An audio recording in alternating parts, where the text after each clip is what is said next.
Hey everybody, this is Craig Garber. Welcome to Everyone Loves Guitar. And I have a really cool, just a great guy with Peter Stroud today. And not only is he, it's a great guitar player and a very cool guy, he's been a very popular requested guest. So thanks very much, Peter. Couple of quick announcements. I want to thank our mutual friend, also an amazing guitarist, Jeff Carlisi, AKA Jeff Carlisle. For connecting us, Jeff. Thank you very much. And also make sure you go to everyonelovesguitar.com/subscribe to subscribe to the show. If you're watching us on YouTube, kindly hit the subscribe button and that little emoji that looks like a bell. That helps us get recommended by YouTube, and I appreciate your support on that. Real quick on Peter, he's Sheryl Crow. I mean, he's a lot of things, but Sheryl Crow's guitarist of 22 years and also her music director. That's like, did you get a gold watch or something like that? That's a long time, man. In your, I got an MG. There you go, man. That's a hell of a long time. He's also toured the world and or recorded with Don Henley, Sarah McLachlan, Stevie Nicks, Shawn Mullins, Pete Droge, and he also founded his own band, Big Hat, with his Sheryl member Audley Freed. Outside of performance, Peter is a co-founding partner with a company called Artistory, which we'll talk about. They offer deep dive metrics, basically analytics and metrics data for the music industry and fan engagement through social media, with a focus on new music and up-and-coming artists. And he formerly co-founded 65 Amps. They were a manufacturer of high-end boutique guitar amplifiers. A lot of people, listeners of the show, have asked me to ask Peter about this, so we'll talk about it later. During COVID, Peter's been writing and recording in his home studio. In fact, he's a busy mofo. He's doing lots of tracks, and Sheryl and the band have also released a series of quarantine edition performance videos from home. How was that? Like, you each did your own thing? And yeah, we just shoot it each individually, and they all get put together. We record them together, or recording individually, and just someone puts it together. That's harder than doing a record, man. Cutting all the video. God, man, I tell you, it's one of those things where you go, oh, sure, that'll be fun to do. In theory. 8 hours later. Oh, man. Well, thank you so much for coming on here, man. I really appreciate it, Peter. Thanks for having me, Craig. My sincere pleasure. Man, let's start from the beginning. How did you first get involved in the music business, and maybe what was your first break that got you a leg up? Well, I grew up always, I grew up with guitar and wanted to play guitar, and, in Greensboro, North Carolina, where, back in the day when rock and roll seemed bigger than life, and, having any kind of a semblance of a career, I felt I'd be lucky and, doing a cover gig. And then, but I was just, determined, bound and determined, and ultimately ended up in Atlanta and around others with the same, goals, essentially. And then, the big break came from, I always tell people it didn't come from me chasing down people who had already made it, like me trying to chase down Tom Petty or somebody, or, or somebody I looked up to, more so than it did from my friends who were in the same boat, and one of them caught a break, and then they're trying to help out all their own buds. And that was the case with me. It was Brendan O'Brien. Brendan O'Brien. Holy crap. He's a North Carolina guy. He's an Atlanta guy. Oh, I didn't know that. Oh, shit. Atlanta. That's right, because Rodney Mills mentioned him. Now it's making sense. Okay. All right. Worked quite a bit with Rodney. Yes. And so an artist that Brendan was producing at the time was Pete Droge. Mm-hmm. And another friend of mine engineered the first record for Pete, and hit me to, early on, and said, oh man, you'll like this artist. You got to check him out. And I met Pete when I was working at Atlanta Discount Music, the local music store that was right up the street from the studio. And so, it was all that whole community. And so out of the blue one day, Brendan calls me, and, I've told this story many times, but it was that thing where, he calls me, he goes, hey, have you heard of this artist named Pete Droge? And I said, oh, yeah. He says, well, his guitarist just quit and they're going to Europe in a week. Do you have a passport? You know, and this was in 95, and I just that year had gotten a passport to go to the Music Messe, you know, big trade show in Frankfurt, Germany. In Germany, yeah. Yeah, because I went there with Electro-Harmonics, you know, just to sit in their booth and play guitar and show off. Oh, that's cool. And amps. And so I had my passport. And I went, yeah, I do. And he goes, well, he's going to Europe to tour for a month. Would you be available? Would you want to do it? And I was like, yeah. You know, here I was getting a call from him playing with artists that was one of my favorite records of the year, if not the favorite of that particular year, was that Necktie Second, Pete Droge's record. And I said, the only issue is that I can't rehearse. I can't come anywhere to rehearse because my nephew, as we speak, is this was on a Friday. And I said, my nephew is being driven down by his mother right now for us to take him to Disney World. Oh. And so I can't blow that, you know. And Brendan was like, yes, you know, they loved that idea of I said, just send me the tapes. I promise you, I'll be ready, you know. And so that's what they did, is they sent me, you know, Pete. I got on the phone with him later that night, did the same pitch to him. And he said, no problem. Here's the set list. And then they overnighted cassette tapes to me down in Florida. When you were at Disney? When I was at Disney. So while Lynn, my wife, was taking my nephew Christopher, who's now a killer drummer, while taking Christopher around on the rides, he was like 9 or 10 at the time, I was holed up in the room with cassettes. Shedding, rather. Yeah. The show. And then I flew directly to Frankfurt. No, it wasn't Frankfurt I flew to. It was, it was Frankfurt. I flew into Cologne because the first show was at the Rock and Ring. Okay. Big, massive German music festival. And that was my first gig with Droge. It was playing there. So I flew directly from Orlando to Cologne to go to the Nürburgring Ring for the Rock and Ring Festival and played with them the next day with no rehearsal or anything. We worked out the intros in the dressing room trailer before we went on stage. How many people were at that festival?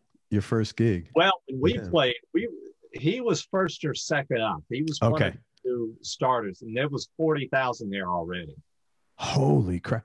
That's such a cool story. How old were you then, man?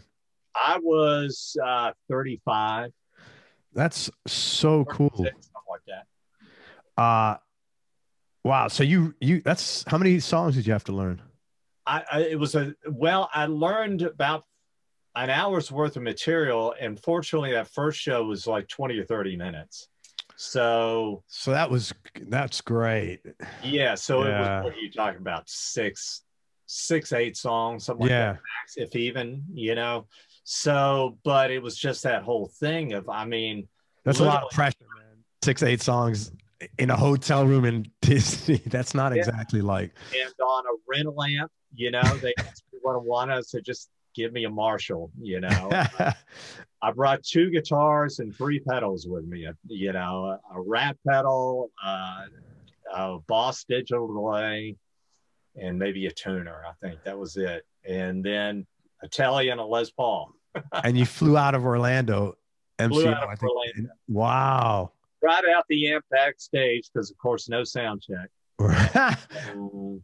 Got my settings, got it all tweaked out, you know, as I could, and that was it. We were off and running. That's so cool. How did that tour go? The 30 days, the month? It was a blast. I mean, it was more of the same. It was both big, giant Gazmo festivals to club dates, you know. And so it's 30 days of that. He was writing on a hit at the time, this song, If You Don't Love Me, I'll Kill Myself. What a great title. Yeah. And it was in the, you know, it got a big boost because it was on the Dumb and Dumber soundtrack, which was the big movie of the year.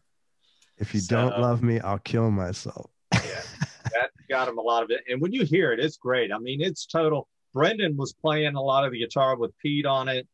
on that first record, and it was everything I loved about great songwriting, great rock and roll, and just the way Brendan records, you know, is just no bullshit. Just put it down, catch performance, real sounds, and, you know, guitars are loud and all That's that. awesome. Yeah. And so before this, you'd been playing locally, clubs and bands, or yeah. And I had my own band at the time, which I might put some of that stuff out again. We had this little side instrumental band project that was sort of our poke at the time with all the instrumental stuff that was coming out, all the shredding, you know, and the, you know, that's interesting that you would do that. But there was so much of it, you know. And so what I did was, all right, I'll put a band together with two guitarists, and two guitarists, bass and drum, and we'll do songs, you know, we'll try to do songs with melodies, and, you know, and of course it would get, you know, I went through a couple different fellow bandmate guitarists and members that were all great. They were killer players, you know. And then one of the latter guys I had in the band was this guitarist, Eddie Wright, who's an amazing player. And he was a shredder beyond shredding, you know. He was just unbelievable. So I'd be more of the blues rock guy, you know. Sure. And then you had him. It was just like, all right, you take it, Eddie. You know, it was just like, whoa, what just happened kind of thing, you know. But we would try to do songs and, you know, song formatted stuff as opposed to just, you know, jamming and just, all right, go man, take off kind of stuff. I don't know. I'm again, I'm not. What was the name of that band? It was just we're trying to go from a different concept. Planktones. And nothing's out there yet, but I'm gonna put it out there. I think, you know, because now I listen back to it and go, yeah, this was fun. You know, hey man, you need to do a special release right here on Everyone Loves Guitar of that Planktones. That's what we'll do.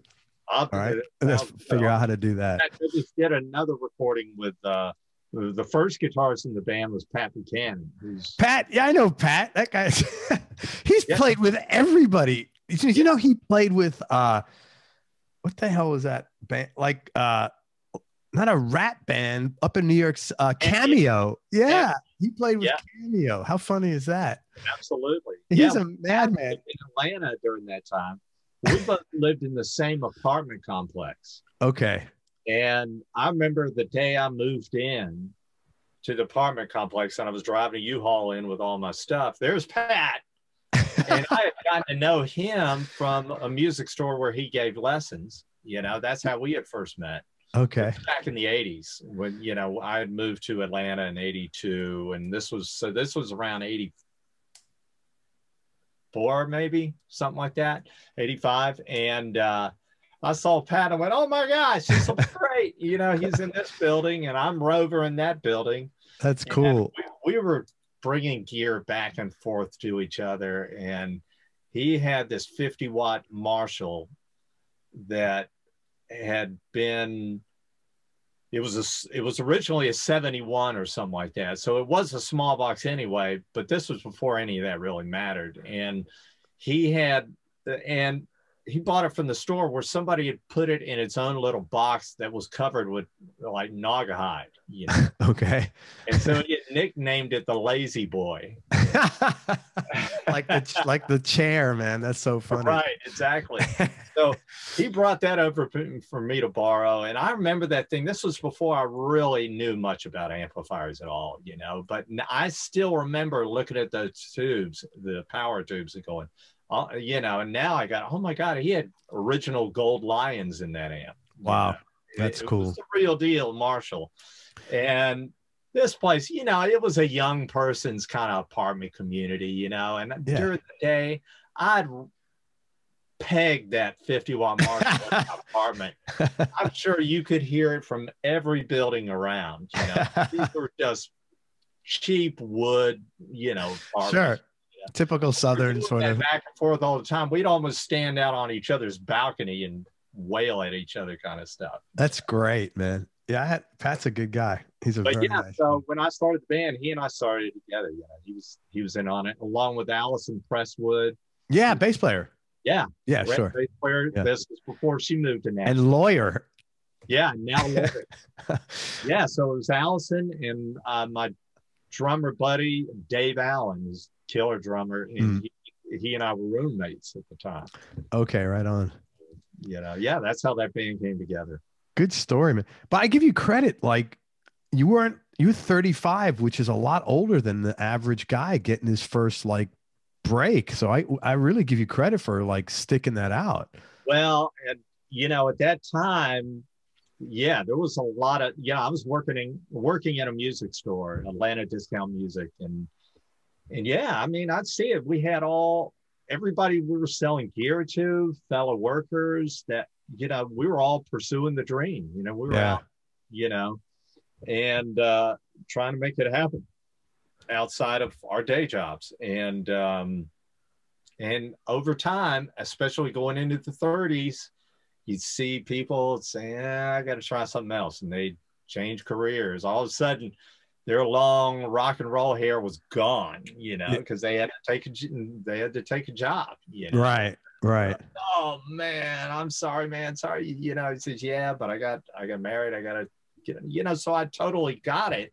And I was like, well, heck, what am I going to do? You know, I had 2 years of college, but I studied music during those 2 years. Okay. I didn't really, you know, I've done sales. I worked for my father for a company where I was doing sales. So that was what moved me to Atlanta. So I could do other stuff, but I was like, well, I sort of pigeonholed myself, so I might as well stay at it.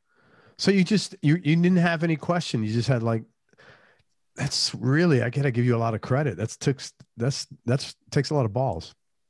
Yeah. Well, and to me, after a while, I started, especially during that period, you started seeing people losing their jobs when they were getting into their late 40s, 50s. Yeah. The jobs, companies where they thought they were lifers. Right. You know? Yeah. You know, because they were hitting such a high pay scale that the companies were finding they could hire the new kid in and for half of what they were paying this other guy. Yeah, that started happening. That started happening during that time. And I was going, wait a minute. You know, their job is, you know, no more secure than the, you know, industry I'm trying to get into. Totally.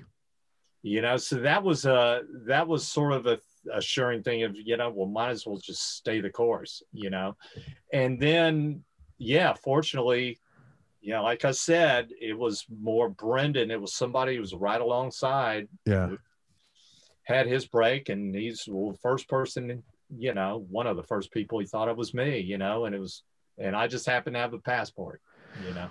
So when he called you for that, did you kind of like come home to your wife and say, it's finally happening, or something along like, did you like get some sense of, hey man, this shit it's paying off now? Or it's good. She knew, you know, and I had plenty of frustrating discussions with her over time of just, oh my God, I'm getting older. You know, when is this going to happen? And I was really frustrated about it, you know, but just, you know, because I took it maybe even more seriously as I should, but still just, you know, I was just driven, whatever, you know. But so, yeah, I mean, I was at home, you know, she was in the kitchen with me when Brendan called and talking. I was going, oh boy, you aren't going to believe this, you know.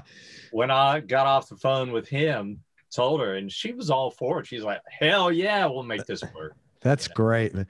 And I would imagine kudos go to her too, because when my wife is like that and she's always backed me up, but not a lot of people can do that. You know, and at least for me and the little bit I've talked to you, I would imagine you feel the same way. Oh yeah. She's just as important part of your launching and your success as you are for having hung in there and pushed and supported and like encourage you throughout that process. Oh, without question. I mean, we worked as a team actually during that period, you know, because she had her own business. Well, first, when we first got together, she worked for a company doing job personnel placement. Okay. Sort of headhunter, but more of just above headhunter, more an administration level of, you know, she wasn't like robbing people from the work or anything. She just was fulfilling positions for companies that would rely on it, that whole industry. Like a temp placement or. Yeah. but it was permanent placement. Okay. It worked on that same basis. Sure. I used to work for a headhunter, Robert Half, 100 years ago. That's so funny. I did that. Well, yeah. Well, that was her business at the time. But she had previously worked for a radio station, the big radio station in town, 96 Rock was one of her early jobs, she was the continuity director at that time. Oh, cool. But so she was immersed in the whole music world. And, but we just had this thing that seemed to work out to where when I went on the road with a former band and I had left my full-time paying job that moved me down to Atlanta, she was making good money at the time to support the both of us. Sure. So that I could bail from the job and make no money with the original band. Yeah. For a little while. And then what I did during that interim too was I was picking up part-time work. That's when I started working in music stores and giving guitar lessons and getting into the studio scene. Pat Buchanan helped me get into the studio scene here in Atlanta. Okay, so you did sessions up there. Yeah, with cable. Okay. All the cable companies, TBS, CNN, all those. There was a big studio scene for doing commercials and whatnot kind of stuff here. And I got in sort of in maybe possibly not the tail end of it, but the latter days of it. It had boomed throughout the 70s and 80s when cable first really hit Atlanta, Sure. But and Pat was totally immersed in it. That's cool. I didn't know that about that. Yeah, I know those jingles paid well, like in late 80s. It was kind of like the last. Exactly. So between that and teaching and working in the music store, I cobbled together all this part-time work. Her work allowed me to do that. Yes. And when I started making income again like that, that other band sort of fell away, whatever, I was playing with other bands. I was always playing the entire time, but, with different bands. And then she started her own business with they pulled away from the major company they worked with, or the larger company, and started their own little personnel placement. That's awesome. And so that gave her a chance to get her thing off the ground, which in their world took no time at all. It was a matter of months. That's incredible. It was up and running. And then, so it went back and forth like that, it tag teamed to where we could sort of cover each other's nut. All right. Yeah. We looked after each other in that regard. So yeah, I mean, she was all for it when this opportunity arose. That's great, man. That's a good story. We've done the same. You have to, but when you're self-employed, man, you have to. Yeah. It helps a lot. So that gig ends. What next? Well, it was with Pete. We opened for a lot of great people. After we did the Europe tour, the next thing was 2 months touring, opening for Tom Petty. Holy crap. On the Dogs Have Wings tour. So that was amazing. Pete is still, he's not outperforming as much, but he produces and he writes and he puts stuff out a lot here and there. And he's a great writer. And so he was well respected by, Petty liked him, brought him on tour, and we toured with Neil Young, and we toured with Sheryl. Sheryl had him out, Sheryl Crow, for a tour prior to me joining the band. And Jeff Trop was playing guitar with Pete at that time. Okay. And then, so yeah, that's how I got to know Sheryl. And so then 3 years passed. I did 2 records with Pete and touring and all that. And things started sort of winding down a way where Pete was, well, he was starting to wind down a little bit and was getting disenchanted with being on the road at that point. Just wanted to stay home and record. He had set up and was able to write and record and everything at home. And right around that same time was when I got a call from Sheryl's management saying that she was forming a new band. And this was right prior to the release of Globe Sessions. Okay. And she said, the gig is yours if you want it, Just because she had seen you because we play had toured for a month with her. Man, not to blow smoke or anything, but that you had really impressed the shit out of her. That's a, that's a pretty cool thing. 3 years later, that she had you in her mind the whole time. Well, I'd say, I was honored, to say the least. Sure. I was blown away to get the call. And to be honest, what happened, I mean, Pete was a soulmate at that time. We were on a mission.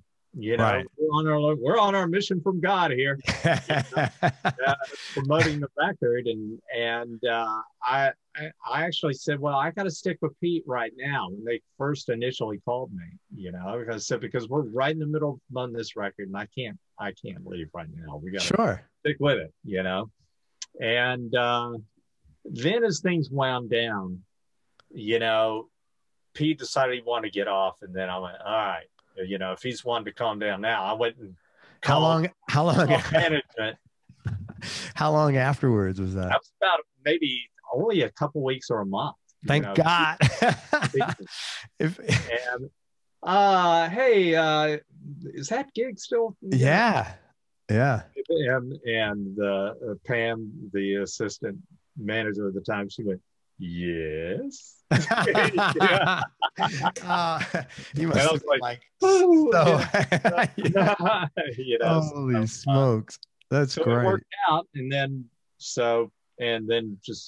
here you are, and and of course I was tremendously honored. And yeah, the first thing I did with Sheryl was Sheryl called me out to LA to record with Stevie Nicks, and that's how I first met Stevie Nicks. Oh, so this once things, it took a long time to like get launched, but once it launched, it was, once you got the, I always give an analogy of starting a career or a business to like getting a plane off the ground, because in the beginning you got to grind to get that plane up. And then once it's up, you still got to grind a little more to get the wheels and get that momentum. But it seems like you had to grind a long time, but once it came up, everything sort of naturally happened right after that. It did. And it was definitely pedal to the floor. The whole time, because not only was it the gigs and the amount of work, or and especially when it got into Sheryl world, but it's the learning curve too. Because it was, I was green still. Each step up the way, there was some greenness to have to deal with. Sure.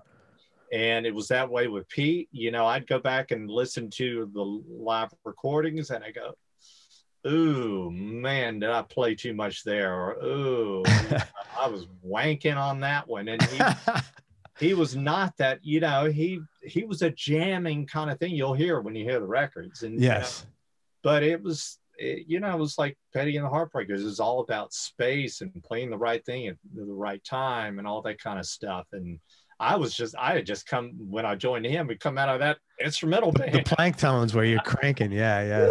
It was like, our band was ahead of the beat. And then when I was with Pete, he had a drummer, this incredible drummer, Dan McCarroll.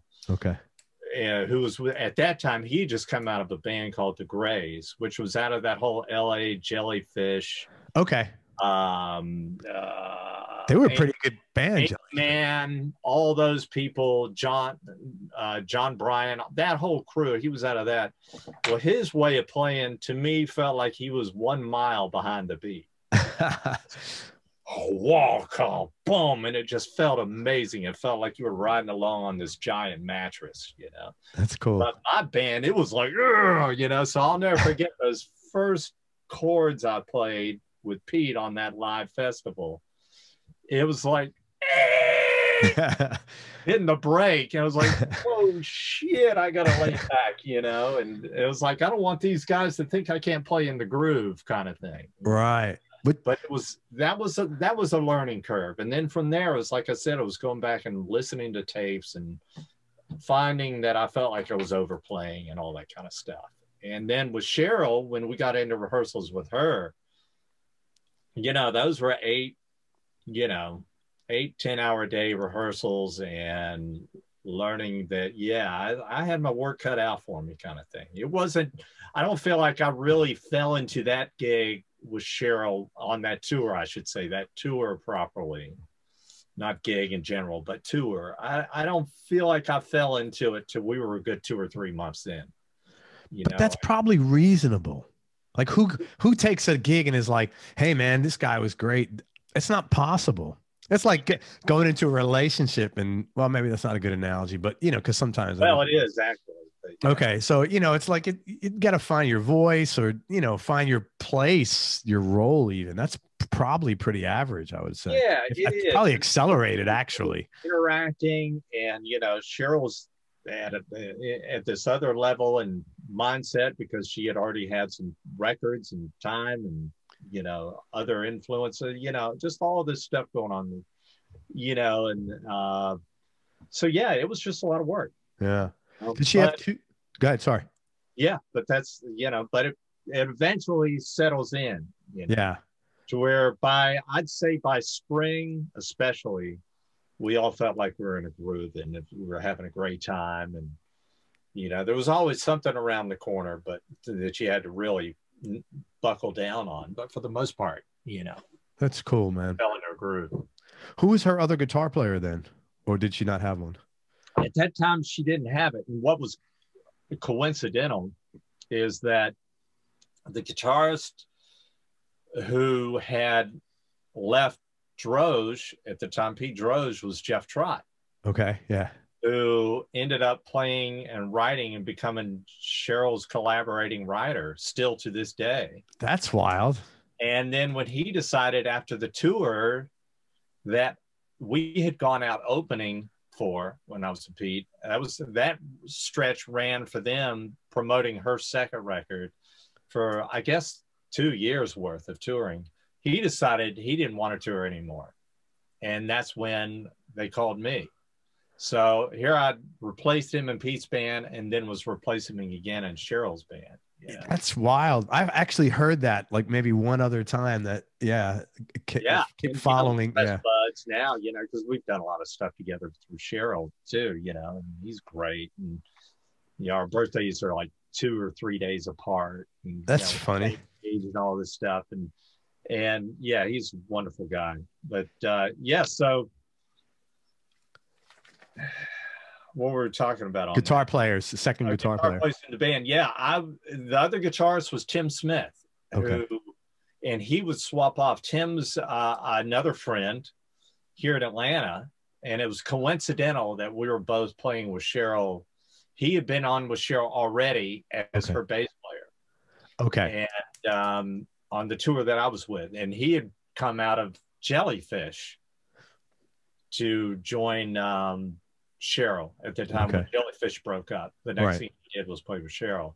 So then when she regrouped it, she sort of reduced the size of the band. Well, it didn't really reduce the size of the band. She just reformed it in a way to where Tim would share guitar and bass duties with Sheryl. Okay. And they'd flip off back and forth between, you know, bass and guitar. And I held down the other guitar the whole time. Great. Yeah. That's very cool, man. Good story. All right. I'm going to talk about some artists that you've played with and some experiences. If you could tell me how you wound up connecting with them and maybe a cool or interesting story about working with them. You told me you met Stevie through Sheryl, but you played on her Trouble in Shangri-La album. So I go and I look at the credits in that and I'm like, that had to be the most expensive album in the world. I mean, like everybody was on there. Like everybody in LA.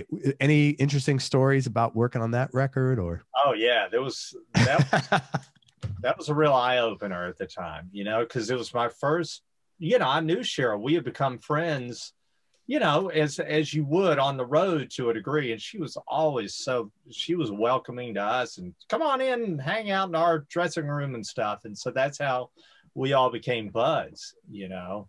That's very cool because I talk to a lot of players and most artists are not like that. Right. Well, she's very genuine. That's cool. You know, that's why, you know, I feel honored and, you know, we're still friends and I'm playing with her the 22 years later, you know. But so God, why am I blanking on what we're, oh yeah, Trouble in Shangri-La TV thing. So she just out of the blue said she's producing some of the songs for Stevie for this album project, and she just thought, well, perfect, you know, get Peter out, and Tim was out there too. So she brought Tim Smith. Okay. Tim Smith and I out, and yeah, also on the session was Benmont Tench, you know, and which I was thrilled about, you know, and gotten to know him from the tours we did when I was with Pete Droge, you know, and then Matt Chamberlain playing drums, who was the first time I met him, but knew who he was, you know, because he was the original drummer from Pearl Jam and played with everybody. He was the King Daddy new drummer of the time. Okay. And really amazing drummer. And so, yeah, and with Stevie, and here we are with Stevie. And then the first things we were working on with Stevie were songs that were outtakes, songs that they had written, that she had written with Lindsey Buckingham during the Buckingham Nicks period. Okay. So here I am hearing cassette tapes she brought in of song demos from that period, and we were going to redo those, you know. That's awesome, man. Or work them up, not redo, but work them up kind of thing. And so, yeah, I mean, that whole experience was amazing. And then at one point, Lindsey Buckingham himself comes over, because not to play, but to show Stevie his new baby, you know, with his, you know, with his wife at the time, or girlfriend at the time. And so, and it turns out that had been the first time they had talked in quite a while. And so it was this real, like, really cool thing to see everybody, see them getting together. And then Sheryl said, hey, yeah, after he left, hey, I wonder if he'd want to come in and play, you know? And Stevie was like, well, let's ask him, you know? And he said, sure. So he comes back and here we are. And so now we're recording with Lindsey Buckingham. He didn't have a guitar or anything, so he played my Strat, which was a Squire Strat. That's through cool. My Blackface Deluxe Reverb. I had flown a lot of my gear out, you know? That's what I'm saying. On a budget like that, man, that's like yeah, Stevie Nicks budget. Yeah. That was the day when you could do that kind of thing. Yeah. Flew a bunch of gear out to LA and trunks and all that kind of stuff. And, you know, stuff that just doesn't happen anymore. Or it doesn't happen unless you're at Elton John level. Yeah. But, and, you know, and it was great. Here we are in the studio, and I'm looking at Lindsey playing, and he's like, I remember, the one thing I remember is him playing my Strat, and I had the whammy bar set up on it to work right, and it would float and it would stay in tune. You know, just traditional tremolo. And I just remember watching him, and he's sitting there going, checking it out and getting comfortable with the guitar. And then when we go into the song, he launches into this solo. You know, and he's just going off on the thing and just playing the guitar and just totally incorporating the bar, you know. And I was just going, I can't believe I'm sitting here watching this kind of thing. Right. And then Stevie was as sweet as can be. It was amazing to work with. And she was telling us all these incredible stories. We were recording at Village Recorder. Mm-hmm. And, you know, Village Recorders, where they did the Tusk album in the same room. It was a room that was built for them to do Tusk in. That's pretty wild. So, you know, I was in the middle of all the rock and roll history I grew up listening to in high school. You know, here I was in it, you know. And then later on down the hall, I think if it was that time or another time I was in there, Tom Petty and the Heartbreakers were in there recording, you know. So it was like, who are we going to see down the hall, you know, kind of thing, and go hang out with them some too. That's cool. So yeah, that was an amazing, for that first experience. But again, it was a learning curve too. I had done a lot of session work during that time, but it was still, that was new territory for me too. Yeah. You seem like you've always kept your ego like very in check. You know, yeah, it's, you know, who knows? It could be, I think it's just from not wanting to take myself too seriously ever, you know, because there's always I always looked at it as there's somebody who could be doing this gig instead of me easily, you know, is how I looked at it. I'd be going, how did I get here doing these gigs? Yeah. When there's all these other guys who I consider better, you know? So I don't know. It's just something that I haven't, I guess it's in your psyche or not. And so to some people that might be a detriment, you know, because ego to some people is a real motivator, you know? Yeah, I'm not one of them. I like blinders on. Yeah, I'm you know, don't take what you do seriously, but don't take yourself seriously. That's kind of like, yeah, I'm of that mindset. I'm allergic to like ego shit, to be honest with you. I'm so like, I don't know how you can in today's day and age, man, how you could possibly be arrogant. I mean, get sick, or have one of your kids get sick, and then, or somebody suffer financial, you know, how do you, that happens to everybody, all of us.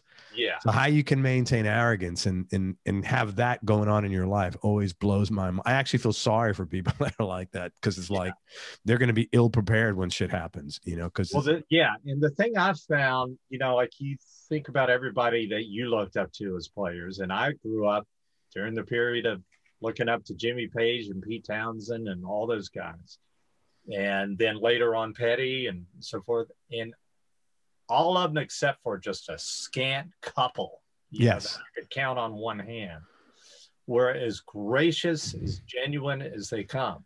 Yeah. You know, and these were guys that back then were like, they were from another planet, you know. Yeah. Or these, you know, there's the god of guitar, there's Jimmy Page kind of thing.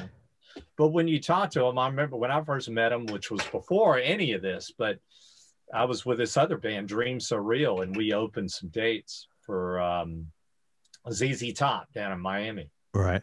And Jimmy Page was there at one of those shows, backstage. And we had something in common where the guitar tech that worked for him at one point, Greg Curbo, had built a guitar for me. And I was playing it. I had it. And so at one point I said to Jimmy, I said, hey, you know, Greg Curbo, your guy Greg. And he went, oh yeah, I love Greg, he's great. And I said, well, he built this guitar for me, you want to see it? And he goes, Jimmy goes, I had no idea he made a guitar, I had no idea he did that. Yeah, I want to see it. And so he follows me in here. I'm like, I got Jimmy Page here with me, I'm taking him into the dressing room, I want to show him a guitar. And he's like playing my guitar, and he's looking at it, had all these custom knobs and wiring, and what's this knob do? You know, he was just totally engaged, and yeah, he was a guy. Yeah, a guitar player. He's like, wow, this is cool. Let's play with this toy.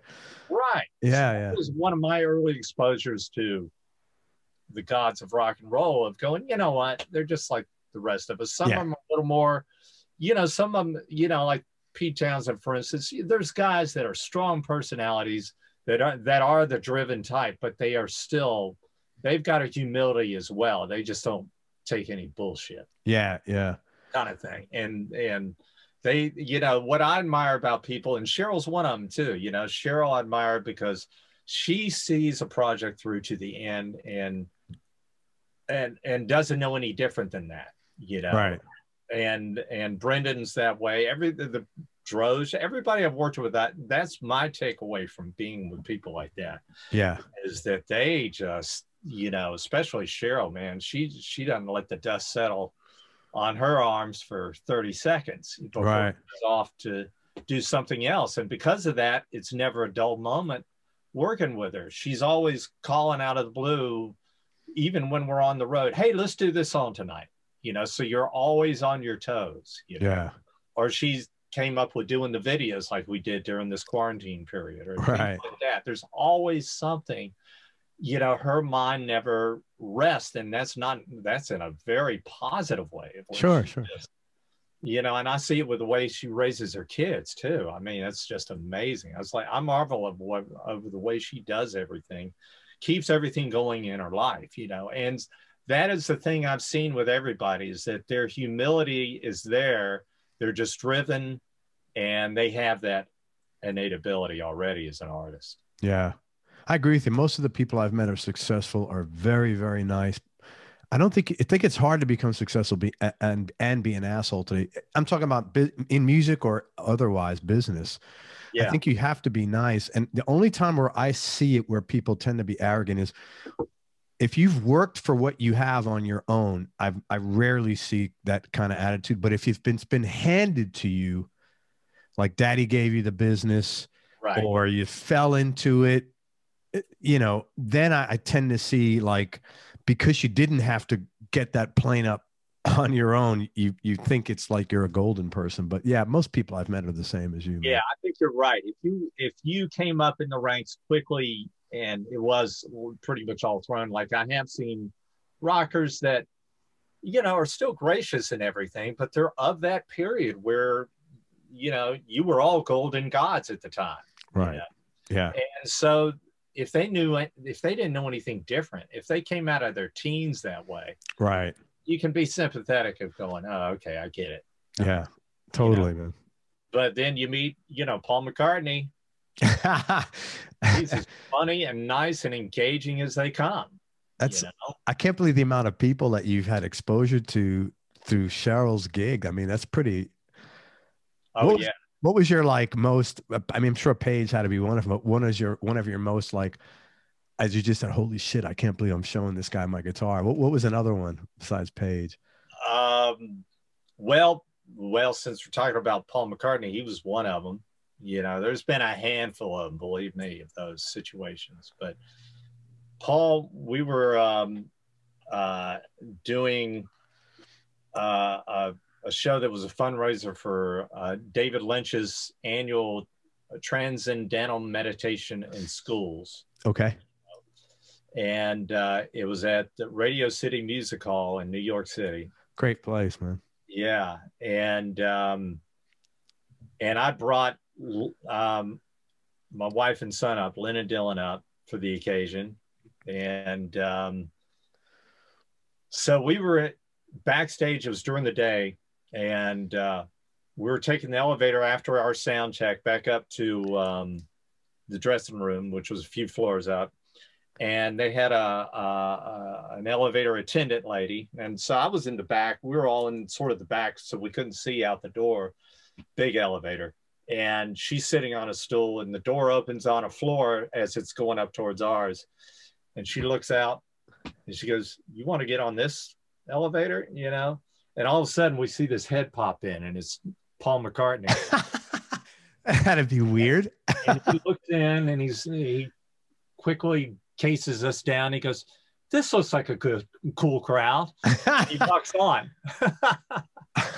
and then he, you know, our son was 7, I think, at the time, something like that. And Paul had this toy on his thumb that when he would hold it, when you'd squeeze it, the end of it would light up. Okay. You know, and he goes, "What is your name?" And he introduces himself to all of us, and he gets Dylan's name. And Dylan had bought this fedora at Urban Outfitters that day. He had this little fedora hat on, and Paul was complimenting him on his hat. And he goes, so Dylan, I had some curry today, and it sort of upset my stomach. And he stuck his thumb in his mouth, and it pops out, and it's lit up. Yeah. But, you know, I feel it'll get better. And he puts it in his mouth again, and it comes out, and it's gone off. You know, he's just doing that kind of thing, just being really social and all that. So we're talking all that. And then so he gets off on his floor, and we're still going up to ours. And he goes, "Well, I'll see you later on." You know, we're like, "Oh my gosh, we just met Paul. We just, you know, one-on-one. How cool is that?" That's pretty freaking cool. And I had already gotten to know, you know, Brian Ray in particular in his band, you know, but also some of the other guys too. Sure. And they were all buds. And so later on in the evening, prior to showtime, I think we had done our set, and then we were going up. And so we went and hung out. I went to go hang out with Brian and the other guys up there. And you could see Paul at the other end of this long room, and he was talking to some other folks, and he kept looking at us because we had our little circle where we're all laughing and talking and stuff. And I remember seeing, yeah, I could just see him in the distance. He'd look, and then finally, eventually, Paul comes over and comes and stands with us, and he goes, I think I like this crowd better. And so we're just all shooting the breeze, you know, and again, it was just like, you could see why he and his band get along the way they do. Yeah. They've been together forever, you know. Yeah, they have been together forever. Yeah, that's funny. And it's because of him, for starters, and then the camaraderie that he, you know, cultivates in that band. And it all starts with him too, in that regard, as it does with any boss. Sure. As it does with Sheryl, you know, it all starts from the top there, you know, and so, but he was just as thoroughly engaging, you know. That's so cool, man. What a good story. So that was definitely one of the many. That's awesome. How did it go opening up for ZZ Top? Did you get to hang with those guys? Oh yeah. Billy and them. Yeah, that was fun. You know, he was same. He came in, he was a fan of Dream So Real, and I was sort of like the fourth member of Dream So Real. And they had played in Atlanta about a month and a half or so prior. And it happened to be that show, that period where the Black Crowes were on tour with them and the Crowes were opening. That's the one where they ended that tour, I think, right? Yeah, it was where they ended that tour. That kicked off the tour for, you know. Or ZZ Top ended the tour for him.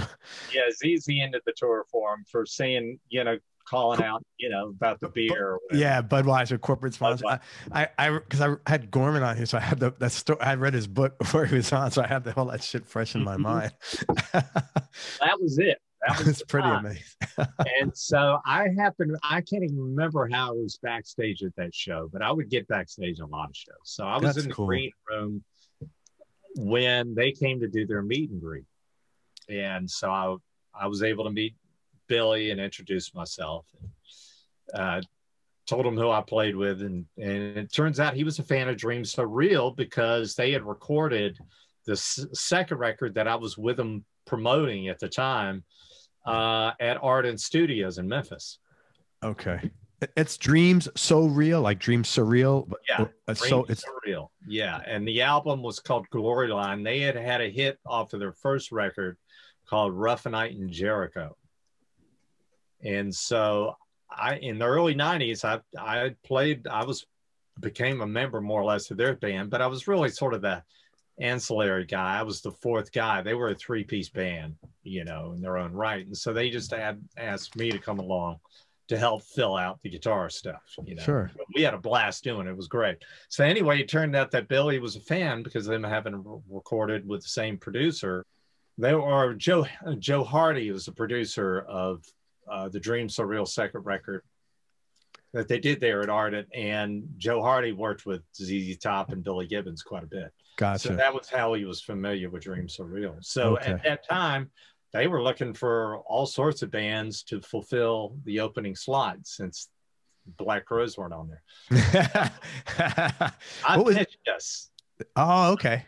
I said, hey, man, we would love to open any dates if you're looking for on these upcoming dates. We've been out playing, so we could jump right out. So I put in the bug. And then he said, yeah. And we got a call the next week or so that, wow, Dream So Real's manager, Terry, said, hey, man, well, it happened. That's so cool. We have 3 dates down in Florida. We did a date in Fort Myers and then 2 shows in Miami. That's cool, man. That was good. It was a bold move. Yeah, so that was fun. But the better story I have about Billy was I met him through our buddy Jesse Dupree of Jackal. Jackal, right. And I hear his name like every 50 or 70 interviews somebody mentions him. Like he's pretty interesting. You would enjoy talking with him sometime. Okay. Yeah, Jesse Dupree, So Jesse, on another occasion that I saw ZZ Top, I don't think it was the same one. In fact, I know it wasn't the same one. I don't think they had, maybe it was, maybe this was they were one of the fill-ins and they were playing on this show. I can't remember. It sort of blends in now, but I saw Jesse and Jackal opening for ZZ Top, and was hanging out with Jesse prior to. And so Jesse and I watched their sound check from the audience. And then Jesse says, come on up. We'll go up and we'll talk to Billy. And we're standing on stage with Billy and talking, and Jesse's was hilarious, you know. And because Jesse says to Billy, says, Billy, he says, it was 1980. I was sitting right down there on like the second row, New Year's Eve. That was the night you changed my life. And Billy's got his shades and his baseball cap on, and I just sort of watched him, and he's sort of like casing out Jesse, looking him up and down, head to toe. And he goes, yeah. And I was like, yeah, you know. And so his longtime guitar tech, you know, as it turned out during that time, also Billy was talking to his longtime guitar tech, and said he didn't think that his B rig was as loud as his A rig, or vice versa. That's got to be one of the toughest guitar tech jobs in America for Billy Gibbons, man. I couldn't imagine. No, I could not. And he had, you know, and that was the time when he was using 2 refrigerator full racks of, you know, starting with the Marshall MP1, going through all the rack gear into power amps, you know. So loud. I've seen them. They're so loud. And then the 412s down below were lining. He didn't have any 412s at head level. They were all down below. You know? Okay. So he had 2, I guess, for each, you know, so there was 4 cabinets. And so he was saying that. And so we were standing there, and all of a sudden his guitar tech, again, I'm sorry, I forgot his name at the moment, but always wore a big cowboy hat. And he asked me if I would hold this dB meter so that they could try the 2 rigs and see if there was a difference, you know, because they were so particular, making sure they were identical, you know. And so I'm standing there in front of the rig with it. You know? And Billy, he sort of looks and he goes, you might want to lay that down, and steps aside. I went, oh, okay. And so I set it on the floor, step aside, you know. You know, it's like, yeah, I can't imagine. You know? And it, yeah, pegged right up, so around 120 or something like that, just way up there, you know. And then they switch over to the B rig, hit it, and it was like, you know, 8 dB lower, 8 or 10 dB lower, something like that, you know. And almost not negligible, almost negligible, you know. And then there was a silence between that. There was no conversation. You know, it wasn't like he was being cold to him. It was just like, well, nothing needs to be said. There's a problem. Yeah. You know? Holy smokes. You know, just that whole episode, you know, was, you know, one of those things, because I grew up on ZZ Top and Billy Gibbons since I was 12 years old, you know, here in Rio Grande Mud. It was one of the first records I had. Such a good record, man. Chevrolet and Francine and all that stuff. I remember where I was. Yeah, I was in bed on a Sunday morning, and my mother would go, she sang in a choir. So my older brother, would, as soon as she left the door, he'd be throwing records on the turntable. at 10 in the morning, when at 9 or 10 in the morning, whenever it was, you know. Yeah. And I'll never forget waking up to Francine. It's the first time I'd heard it. Those early records were phenomenal, man. I was like, whoa, what is that? You know, because I was already playing at that age, you know. And that's one of those memories, you know, where you remember where you were when you first heard something. Yeah. That's one of those, was waking up to Francine. Very cool, man. What was it like? You played it with Sheryl at Clapton's Crossroad Festival. Did you get to meet any of your own heroes there, or peers even, that made that a even cooler experience? Oh yeah, that's under that same category again. You know, of just, you know, that was the first year with Sheryl. That was in '99, my first year touring, and so that was in the fall of '99, after the tour, and we were touring, and we were pretty well-oiled machine as a band by that point. And so we spent 5 days rehearsing for that Central Park concert. And the various artists would come in to rehearse with us, but we were learning all the stuff. So yeah, there was, meeting Keith Richards for the first time on that. I had met Eric Clapton prior to that, earlier in the year, on a couple of occasions, because they were buddies, and they were good friends. So we had done the first time, well, the very first experience with Eric, and having probably be the second major introduction to artists like that, and applies well in this whole conversation, was when we played at the Grammys prior to that, which was in March, I guess, February of March of '99. And our rehearsal was 2 days prior, or a day and a half. Yeah, I think it was 2 days prior to the Grammys at 9 in the morning kind of thing. And so, which, going in, we were tired. We had played the night before, running on low fumes and everything. Yeah. And go into our dressing room, not our dressing room, but the green room. And in the green room there stands Eric Clapton, and there sits B.B. King. Is that like, so when you walk in there, what's the first thing that goes on in your mind? Well, I was just startled. I had my guitar on and I was warming up, and I was like, oh, I was like, oh shit, seeing them both, and then seeing BB, and BB's sitting there on the couch, and he sees me walk in with my guitar, and he goes, I see it's time for my guitar lesson. That's nice. Well, I think it's the other way around. Yeah.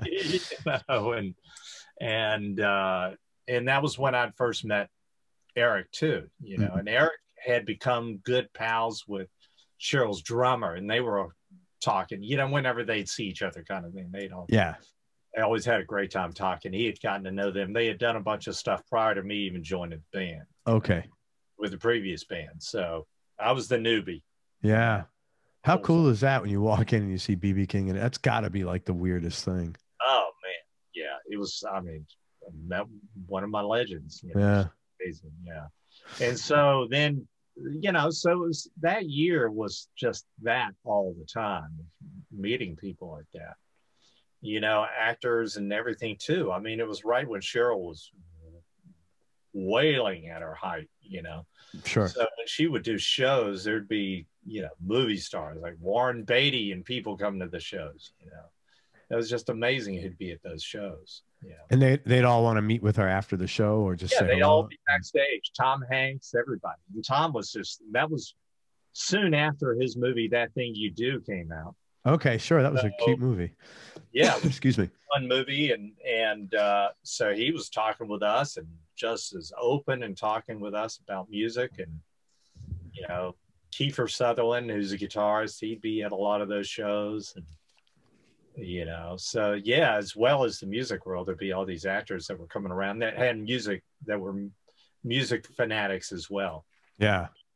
That's really cool. So then when we did the Central Park show, we rehearsed with Keith, where he came to the rehearsal late one night, got there like 10 or 11, and his had his rig all set up for him. Pierre had everything all set up for him. And he comes in, and, my wife was actually the first to run into him in the hallway, and, when he and his entourage came in. But so we're all talking, and this was in '99, and our son was 1 year old, and so Lynn was in the pack too, talking and holding Dylan, and Keith looks at Dylan. He goes, "Who's this guy?" And he grabs Dylan by the cheek and twists it, and he goes, "Boy, I could tell you some stories." Okay. And they're like, "Whoa, yeah, I bet you could," kind of thing. But he was, again, a guy, a regular dude. Yeah. He was a dude, and he was talking to Sheryl, and the band were all huddled up and talking and everything. And, you know, spent the first, seemed like 15, 20 minutes just shooting the shit, you know, as we're standing there on stage with our guitars on. You know? And he's got his guitar on. And I remember at one point, you know, like he's playing his rig and stuff. And at one point in the middle of the conversation, he just breaks into the opening of Tumble and Dice. Really? With this look on his face. Such a great song. It's such a great. Looking at us, you know, with, isn't that just so fucking badass? And we're looking back at him going, that is so fucking yeah, absolutely. Just the sound and that riff, and you know. And so then Cheryl's finally goes, well, hey, you know, you want to play? You want to do some play? He goes, sure, what do you want to play? And she goes, well, you know, we were thinking that maybe we could do Happy. Right. You know? And, you know, obviously we had been rehearsing on it for 5 days prior, you know, so we had it down.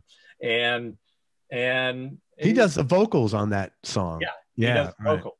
Yeah. So he went, sure, let's do Happy. That sounds good. 1, 2, 3, 4. Da, da, da, just launched into it. You know? Was he playing his telly? Yeah, playing his telly through his Tweed Twins. Yeah. But it was, I mean, you're talking 5 seconds after she suggested it, you know, like, would you be into playing Happy? Why, sure, let's play Happy. 1, 2, 3, and just boom in it, you know. And then he goes up to the mic to sing, the sunset, you know, wailing it, screaming it at full voice to where we had everybody scrambling to pull their in-ears out of their ears. You know? Oh, wow. Blew our heads off. You know?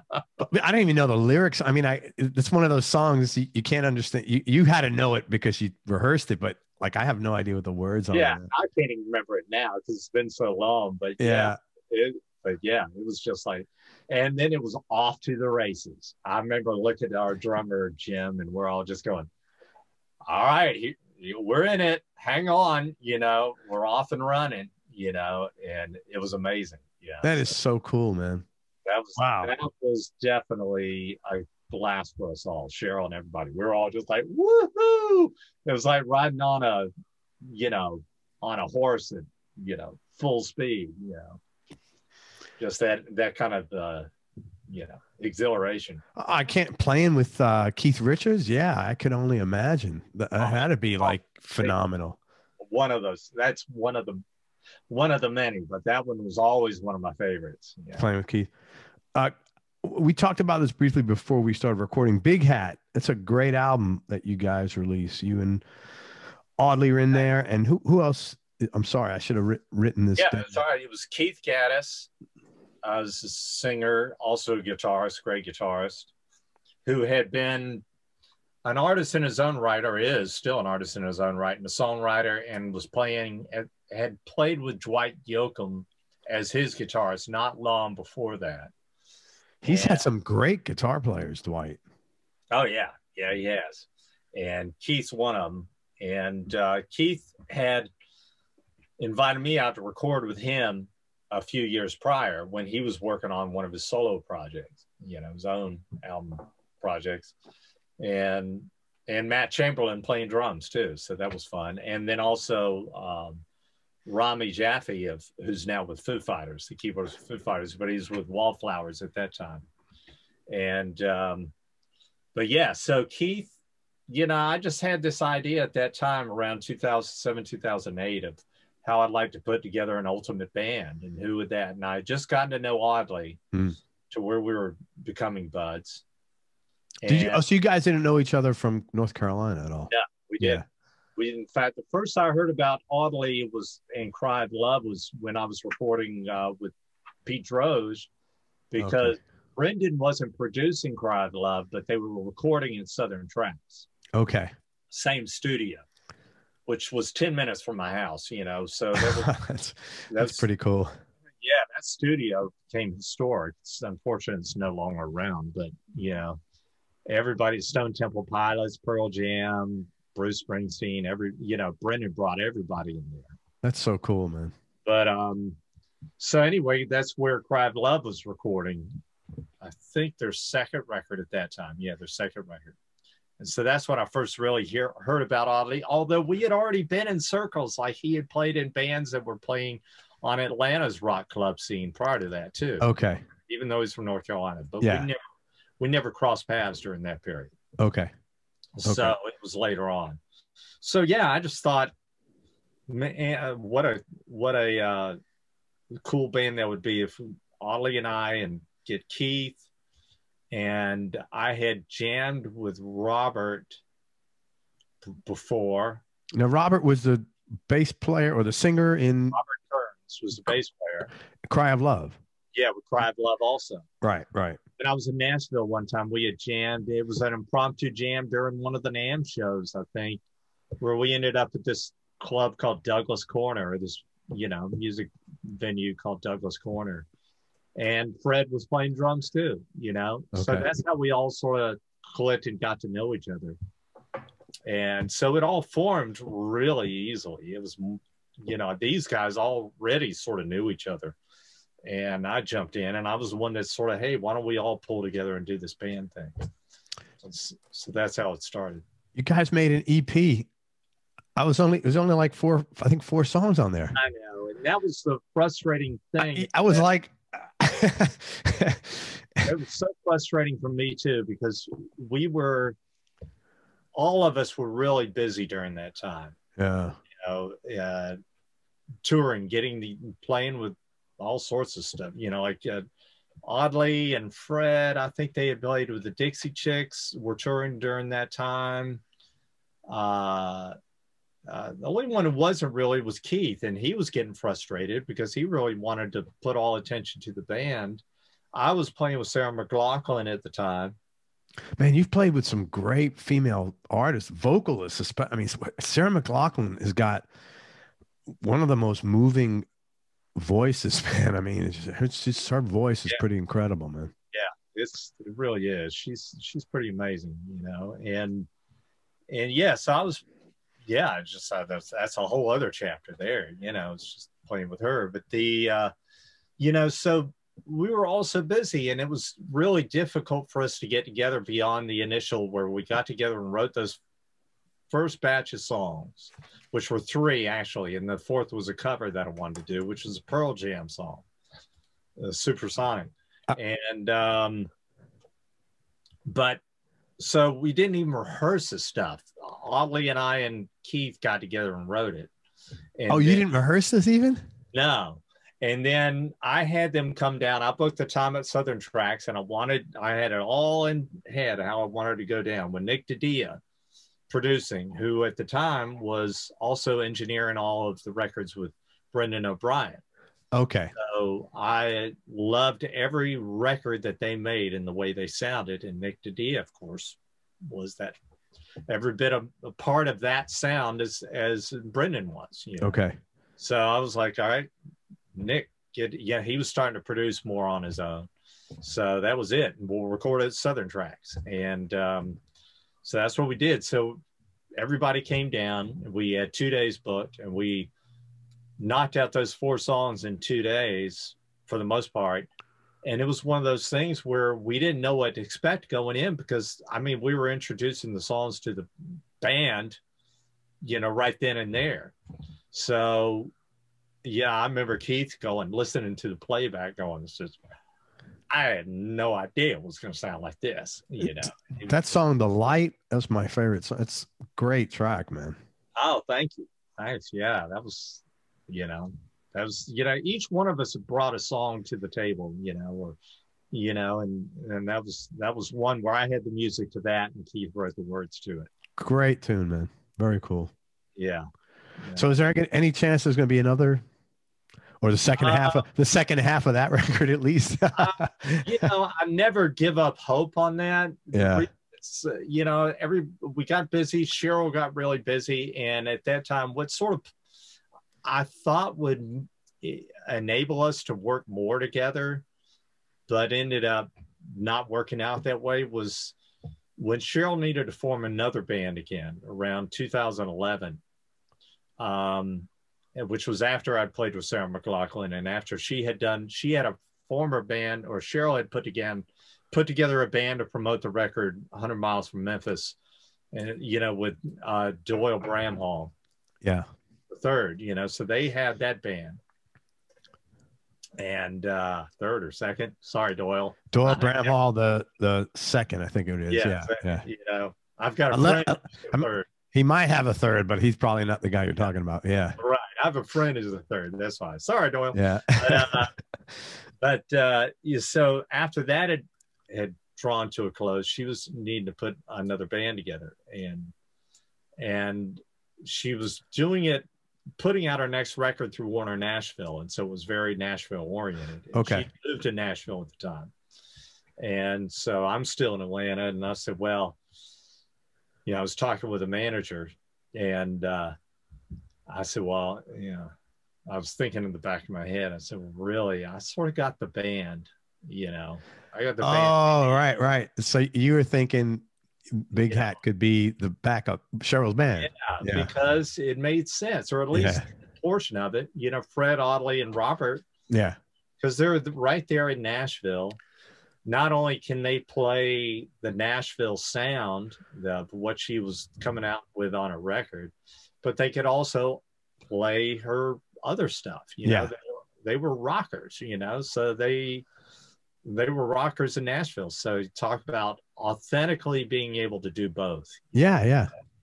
I was like, that would be a great band, And so I pitched that, and he went, yeah, it sounds like a great idea. So that's how that all started. But my ulterior motive was also great. It puts us all on the same schedule. Yeah, now you could rehearse, you could do your right. There's I totally get that. We could work on Big Hat alongside of it, But as it turned out, Keith had a publishing deal, and it was for the better for him too, because Keith had a publishing deal that he felt like he was getting delinquent on in terms of turning in songs.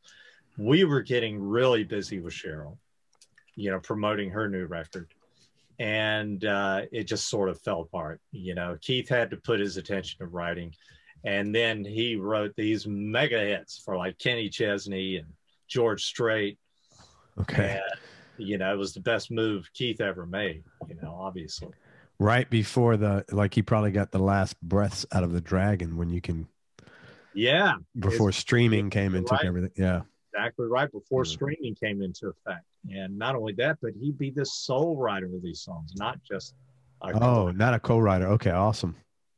So that launched his career as a producer and songwriter and everything. And so it is what it is. So that's unfortunately why Big Hat hasn't been able to really do anything since, because we've all been so darn busy. Yeah, which is a good thing. Our own things, which is a great thing. Yeah, Keith in his own world, and also on raising a family on top of his thing, and then us with Sheryl as busy as we had gotten to be, which was nonstop. Prior to quarantine. Yeah. Yeah, I think you guys are supposed to come down here, or maybe Orlando. Yeah, we were. Yeah, that's right. I remember that. Yeah, we had a full season's worth of touring from spring all the way through fall before the pandemic hit. So the answer is Big Hat is suspended. Dormant. I like that. It's dormant. Because I always hold the hope that it was intended to be fun in the first place. Right. I felt like I had sort of a vision for it, but I wanted it to be free form enough to where you had all these different influences, because you have Keith, who's from Texas, right, who's dyed in wool country, country and Western, Texas country and Western, he's it. If he's writing hits for Kenny Chesney and George Strait, yeah, for sure. Yeah, that's what he does, So I was thinking, here you have that influence with, the rest of us that's got rock with some of the country influence too, but all these various influence. And Fred's from Philadelphia, went to school in Boston, and he had his and Wallflowers and had all these different influences. So Right. to me, it was, let's see what happens when you put all this together. In particular, Keith with us, you know. Yeah.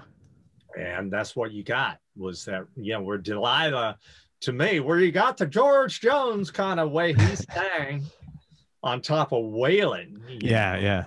And it was, yeah, it's too bad we couldn't have seen it through further, because in some ways I felt like it was sort of on the front end of that whole curve. Great record, great music, man. Great band. You guys are super tight. You'd never know this was the first record. I mean, it's great music. Yeah. Just everybody listening, check out the album Big Hat. It's a very good record. It's a 4-song EP, but it's cool stuff, man. Yeah, and you can still get it. It's out there, and I totally still have CDs I sell from the house. So and send your checks. That's right. Message Peter on Instagram and to say, hey, where do I send the check? BigHatBand.com. There's that website. BigHatBand.com. There you go. Still takes orders. There you go. E-commerce is alive and well. Well, tough question. Top 3 experiences you've had musically. Just give me your knee-jerk reaction, because I got it. I'm sure that's a very tough Top question. 3 music experiences? Yeah, it could be studio, live, whatever you'd like. Well, I mean, we've already talked about some of them. The Central Park show. Right, with Clapton. Yeah, the Stevie Nicks session. Yep. Playing with Don Henley. What was that like? Another thing where, you know, another artist I grew up with, you know, I grew up with the Eagles, you know, and having that opportunity, you know, just in short, be standing on stage and hearing that voice. Yeah. You know, playing Desperado, you know, and I was playing the acoustic on that one, you know, in the live show. And it brought a tear to my eye many a night. You know, because I had that record. That was the first Eagles record I had when I was 13 years old, you know, 12, 13. And my brother and I and all our buddies, we'd listen to that record and we'd be singing those songs during the summertime around a campfire out in our neighborhood park. See, that's the cool thing about growing up in the South. If I would have tried that in the Bronx, I would have got beat up. And that's like so totally normal. Like, why wouldn't you want to sing songs in the park and play instruments? Like, and like, isn't that the whole point of music? But honestly, if I would have ever tried that shit, I would have got hammered. Yeah, I guess the environment you're in. Yeah. Yeah, I recognize that now, but like back then I didn't, you know, back then we would look at like you guys like, oh, that's the South, they do stuff. But now I realize, no, that's normal. We were fucked up. Totally. Well, you had your other cool influences. You got to see everybody. You could take the train into town and go to see GVs and see the Ramones. And I did. I was in the Village pretty much every single weekend of my life. So once I turned like, you know, 18 or 19 for 2 or 3 years straight. Yeah. Just going to used record stores and just walking around and smelling the vibe. It was great. Sometimes I had buddies. Sometimes I'd go alone. I didn't care. It was just like, my first experiences in Manhattan, you know, in the late 70s, you know. Oh, it was really bad. It was really bad then. It was bad, but the music influence and the music there, like I was dumb to everything bad going on. You know, I saw all the porn in Broadway and all that stuff. It was seedy. That had to be really weird to you, seeing that stuff in the middle of the street. Yeah, it was crazy. But again, I was young. I was 17 or 18 or 17, around 17, 18. And coming from Greensboro, North Carolina, which is small town compared, it was just like, I was a deer in the headlights. Yeah. Loving every minute of it, you know, going to all the music stores on 48th and see vintage guitars. Like you would see 50s and 60s Strats on posts, dowels coming out of the wall where they'd be lined up 5 or 6. Just stacked on each other. They didn't care about if they got scratched up. It was just tons of them, you know. And then you'd see Eric Clapton's old Les Paul that said Eric Clapton on the top of it, which I still haven't figured out the history of. It was literally a flame top in the window where the headstock had been broken off. Okay. New headstock put on, and instead of saying Gibson at the top, said Eric Clapton. And it had a sign on it saying it was one of Eric's former Les Pauls. Man, I don't know anything about it. I've never seen anything about it. That could have been some bullshit, to be honest with you. That could have been just something like Eric Clapton's guitar, like Eric had a similar guitar. You know what I mean? This is the kind of shit that we would bullshit, but it was at Stuyvesant Music, which was one of the big vintage stores at the time. So you had to go, and it's sitting right next to the original Explorer bass, the one that you see in the magazines or in the books, was the one and only Explorer bass. It was hanging in the window, you know, and then Flying V's and everything. It was just, that was my first real exposure to the vintage guitars, and what turned me into a nut over them, you know? But then on the music end, I took in so much music on any of the trips that I went to New York City, and including going down to Greenwich Village and seeing the jazz artists, you know. Great. Was a great musical place. Yeah. Oh, it was amazing. And walking in and hearing a piano player in one of the jazz rooms in Greenwich, where you could just walk in and the guy was playing like Oscar Peterson. Yeah. And my face was getting torn off, you know. Yeah. Amazing, you know. So you had that. No, we did have that. Yeah. You know? But in the Southeast, we dreamed of being, you know, living that life, you know. Right. Oh, I tell you, one of the other guitarists I saw that I know must be his, that I saw hanging on the wall, was a Strat. It was a 50s Strat with a red headstock, which was the only one I've ever seen. It was a 50s Strat, red body with a matching red headstock. A few years later, I saw Elvis Costello with that guitar. Oh, wow. And yeah, I know it must be the same one to where he saw it and bought it, you know. Yeah. Elvis Costello had just come out during the time, you know. Yeah. So he probably still owns that guitar. You know? That's pretty cool. I have to get on the show and find out. So, you know, going back to the Henley thing with all that, you know, it was just, I grew up on all that stuff. So then to end up on stage, yeah, it was one of those moments. You know, here I am playing Desperado, you know, and then Heart of the Matter was my other favorite song. How'd you get that gig? How did that come about? It was, I was recommended to him for an audition, you know, and he had apparently auditioned a bunch of guitarists prior, trying to find somebody in LA to try to have everybody in LA. You were in LA at the time? No, I was in Atlanta still, but he wasn't happy yet, I guess. He hadn't found the guitarist, I should say. Yeah. And so I get invited out. You know, I was recommended to him by a couple different people, Mike Campbell being one and Dan McCarroll being the other. Okay. And then he called Sheryl, and Sheryl, you know, gave her blessings because it was a year that she was off, and which I'm grateful for her for, you know. And I convinced her, I told her that I wasn't, she goes, what are you doing chasing down the Henley gig, you know, because he had called her to see if it was okay to call me, you know. Oh, that was cool of him. Very cool of him. Yeah, very much. I went, oh no, I told Sheryl, believe me, I'm your guitarist, so if you've got stuff coming up, believe me, fine. Right. I was just told about it, and I went, sure, why not? You know, if we're off for the year, I'll put my name in the hat, kind of thing. You know, you have to give her credit too for being upfront and giving you the courtesy of, hey, what's going on? Like, is there something up? You know, it's both ways. Like, hey, is there anything going wrong? And also for her, man, is this dude planning on leaving? Yeah, exactly. It's really hard. Not really hard.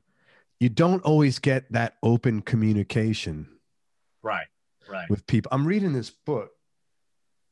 I finished it. I read this book when I was a kid. 20 years ago. It's called Limbo, and it's about what do you do when you're a blue collar child and you grow up and you sort of advance to the white collar world in whatever profession that is, music, business, because you never feel like you fit in that work, you know, in the white collar world. But you don't fit in the blue collar world anymore either. There's a reason why you wanted to get out of there. Yeah. And one of the things that they talk about in this book is a lot of people won't, you know, there's this silence that you tend to have more in people that didn't grow up, you know, blue collar. Yeah. Right. And I think that's so cool that she, long story, sorry, it wasn't really relevant, but it just reminded me that I think it was really cool that she checked in with you there, man. Well, and I can relate to even just the topic of that book. I know what you're saying, that there is that kind of separation. You don't fit in anymore, and you don't fit in either place, sort of. And you know what's funny, man? I read this in like 2004 when it came out, and I don't keep books that long. And I found the guy online, Al Lubrano, and I said, man, your book was so, when I read it, I felt like I'm not abnormal anymore because I never could articulate that. I said, would you come on my show? I'd love to interview you. So he's coming on like in a couple of weeks. I was so happy. Oh, great. Oh my God. And I was talking to him about the book and he goes, Craig, I got to reread my book again. I don't know. I don't remember it as well because it's 20 years ago almost, but I was so happy to connect with the guy because it really admit, like when you are going through shit, sometimes you don't realize that everybody's having, a lot of people are going through the same shit. Yeah. That's what reminded. It was really cool that she did that and had the courtesy. Yeah. Well, down the line, for Henley to call her, and totally. I spoke with Henley yet. She just got the message. Then she called me, finding out what it was going to be about, kind of thing. Yeah. I don't know, and so when I told her that, she went, "Oh, okay, I get it. So I'll put in the good word for you." That's great, man. And so, which was really cool of her. So then the next call I got was from Don directly. Was that weird? Oh, it was weird. Because it was only a couple hours later, if even. And I was with Lynn, same kind of deal where, in the kitchen where the phone was. That's where all the business magic happens for you. Yeah, it happened in the kitchen. And it was Peter, Don Henley. And I'm like, Lynn's in there, and I'm like, there's Don Henley. And so and it was funny, the thing, he taught and gave me, asked if I wanted to come and audition. He goes, Sheryl says you can Xerox a song, and that's what I'm looking for. Wow, that's a great, that's like in front of your book, man. Peter Stroud can Xerox a song. Sheryl Crow. Yeah. That's like your testimonial quotes in the front of your book. That was Sheryl putting in the good word for me. Man. That I was like, damn, Sheryl, that's a closing pitch right there. Hell yeah. So thank you. And excuse me. So how long did you tour with Don for? I toured for a year and a half. Oh, that's great. So it worked out great, right? When you needed this it was an open gig, that was open space for you. That worked out great. And it was a solid gig from start to finish. So I went out there. I had to be packed. He was running at the end of his time, or I had to be packed for rehearsals for 30 days if I got the gig. Right. And otherwise, I'd be sent right back home. So, but I got any good news and bad news. Yeah. That's cool, man. And I knew I had the gig when after the sound check that I was shooting the shit with Don, and we're just having fun talking and stuff. And he goes, "Where are you staying?" I said, "I'm at the airport Sheridan out by LAX, And he really, and he looked at his assistant and he says, "Let's see if we can change that." Next thing I know, I'm staying at the Ritz in Marina Del Rey. I said, okay, I think I might have this gig. Yeah. Holy smoke. Yeah, the Ritz is a little bit of a step up from the airport Hilton. So I think, but it was that thing where otherwise, if I didn't get gig, I was just getting right on another plane. Right. Nice story, man. Very cool. Thank you for sharing that. Oh, yeah, certainly. Playing with him was amazing. I mean, there's so many different stories that could go on forever talking about it. Yeah. Unlike a lot of musicians, you've had other ventures in the music business, but outside of playing your guitar for a living. And we'll talk about a couple of them, but do you have a business background, or like what made you pursue this? Because it's almost unheard of, as you probably know. Yeah, no, that was a definite flying by the seat of the pants, learning as I go along. And still, it made me, have that much more admiration for those in the world of business that have studied business, that went to college on it, and and have that acumen, have that ability, you know, because no, I'm not from that kind of mindset. But my father, you know, my father had his own business, so I was exposed to it, you know, absolutely. What did he do? What did your dad He do? had he owned a company that sold business phone systems, telecommunications, Sure. hospital internet, intercom systems for overhead and all that kind of stuff. Okay. And so it was his own business, and I helped him sell it when he retired. You know? So I worked with him. That was one of the jobs I had in between gigs when I'd come off the road and while I was going to college. Right. That I did that with him.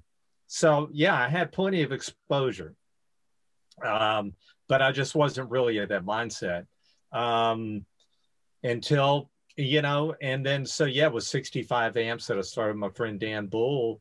That was just right during the whole amp craze, and that really was just an innocent, you know, where he had a friend that that became a friend of both of ours that offered to put up the money, the money to build some prototype amps during the whole 18-watt Marshall craze. Yeah. And that spawned 65 amps. So we, in short, our first amp was sort of a combination of an AC-15 and an 18-watt Marshall with our own little twist to it to bring it more up to date. But I was looking for lower powered amps to use with Sheryl, and at the time was just not finding anything that fit the bill for what I wanted, you know. So it had to be even lower than 30 watts. It had to be 15 watts is what. Why? Just for stage volume, because I was finding even on the biggest stages, and this was the same going back even with Henley, our stage volume with Henley, my stage volume with him was so low that on ballads, I could hear people on the front row talking, you know. Interesting. And, but I was using a 50-watt Marshall combo and a super reverb because that's all I knew. So they were behind plexiglass attenuators, you know. Okay. Yeah. Yeah. And so that's continued on what I used also with Sheryl at the same time. And the same rig. And then it just got to the point where now I got to get something else. You know, I got to try to. So when I heard an 18-watt Marshall clone, not a real one, but a clone, I went, there it is. That's it. That's my sound right there. And then right at the same time, Dan and I got on all those conversations and on 18watt.com website. Okay. Forum. And so he got the idea to build his own amp. So, and then I said, hey, I want to be in on this, you know, as opposed to just being an artist. I want to be in on it. What made you do that? Because let me tell you, as a guy coming out of business, I almost, most musicians are like allergic to any kind of business promotion. I have guys come on and I'm like, hey, as I did with you, what can I promote for you at the end of the show? And I would love to support everybody that comes on because I genuinely appreciate your time. And if I want to put the word out, right. Yeah. And they're like, nothing. I'm like, wait, didn't you just come out with a record? I'm like, yeah. I'm like, well, it ain't going to sell itself. Let me at least talk about it for you, you know? But so that's a very different thing that you said, I want in on this. What was driving you? You know, it wasn't as much about the business end of it as it was about just creating a sound. Okay. And creating something that would be, and I figured, well, hell, instead of just being the guy that plays the amps, I want to be involved with his creation, you know. That was the way I was looking at it, you know. I'm tired of being just the guy playing some new product coming out at that time. I want to be hands into it. I want to be hands on. So it was almost like making music. It was like as you just said, the creation of the sound. That was what turned you on. Exactly. Because prior to that, I had learned how to work on my own amps and learned how to do tone modifications to them. During the Dream Surreal days, I bought Electronics 101 book, and you know, in the van in between gigs would be reading that book. You know? Okay. Because I was finding that I was taking out my old Marshalls and they'd be blowing all the time. And then I'd pay somebody $100 to fix it the day of the show, and then it would blow 2 days later. Right. Know? And I was like, there's got to be a better way than this. So I learned how to work on my amps enough to make them bulletproof, to where I knew I could take out my old black faces or, you know, the Marshalls and dime them and they would blow up. I figured out, you know, there was all the magazines that were coming out. Vintage Guitar Mag at that time, when it was a newspaper, had guys in there that would do the articles on how to do these mods to make your amp stable and stuff like that. So I learned how to make all my amps like, oh my God, this is great. I can turn my Marshall on 10 and tubes won't blow up, you know? Right. And so that was what got, and then I learned how you could do just minor tone modifications that would make a huge difference in the sound. And then it'd be just inspiring. Okay. So, yeah. So it is, like you say, it was more of a creative thing. It was like, okay, it was a lesson of learning that, you know, working on amps was every bit as effective at creating your own sound as it was, you know, which of course plenty had already learned that, as it was the guitar itself, changing the guitar or whatever. The amp is every bit as essential. And yeah, I come to find in later years, you know, all of those guys, Jimmy Page, Townsend, all those guys learned that long before I did. Ritchie Blackmore, Hendrix, they were all experimenting with sound, you know, in their 20s when they were, you know, on the upstart. You know, it was just like Hendrix with Roger Mayer. They'd get together and brainstorm, you know, and or these whizzes that come to him with these pedals, and you know, and he was looking for sounds, and you know, it was just all these, you know, like I said, I came to find that there was a lot of guys doing the very same thing early on. So what's the status of the company now? And like, was it a good experience for you? Yeah, it was a good experience. It was a learning experience, because then, yeah, there's all the stuff about building and pipeline and, you know, parts. And it's a very costly business making amplifiers, you know, it's especially on the boutique level, you know, because you can only make so many, you know. So you know, the profit margin was so minor or non-existent. Yeah. Just because in order to do it, I mean, you got to commit to it 100%, which my partner Dan did, you know, and it's still there. I treat it just like Big Hat. It's sort of dormant. You know, it's in a phase right now. It's not many people buying those kind of amps at the moment anyway. Right now, we hit it right at the perfect time. Yeah. When all that stuff was really blowing up. I mean, there were guys before us, Jeff Bober, you know, who had his amps and Matchless and all that. North Carolina, there's Carr and Swart. Is he in North Carolina? Germino. Yeah, there's a bunch of them. You know, it's you know, there's a lot now. You know, and so, but we were definitely on the early side of it. You know, we weren't the starters by any stretch, but you know, we're definitely on the early side, and just had a good run of fun and success with it. It was just one of those things that came together in a light way, but you know, with full intent. Yeah. And then just, we had a lot of lucky opportunities that helped promote it, help promote the amps. Like, you know, and a lot of it came through Sheryl. Sheryl was a big part of it. Sheryl. Oh, that's fantastic. So you guys were using the amps on stage, I'm assuming. She bought one of the first ones. Tim bought one of the first ones. So we had a whole backline of 65. Oh, that's the best advertised. Yeah. Oh, it was. And then we do this thing where she's got something where she's doing a thing for Revlon, where, you know, part of the deal was doing a live performance for them, and then it'd be tied into doing a commercial spot with Sheryl and everything. And they took a liking to the way the amp looked. The amps were great looking. And, well, they were cool as hell. The thing I looked in Rolling Stone, I think it was, there's a full page ad for Revlon with a 65 amp in. Oh man, that's good. Right place, right time. And my phone was blowing up with people in the industry going, how in the hell did you pull that off? You know? And literally we just stepped into it. And it was Sheryl, you know? That's great. You know, so we just had those kind of lucky breaks, things like that. And there was plenty of them. There was tons of them. We just hit it at the right time. There was just so many things. Dan did a great job. He did amazing. He could pull a rabbit out of his ass, you know, with some of the stuff he did with running that company. Who designed the aesthetics?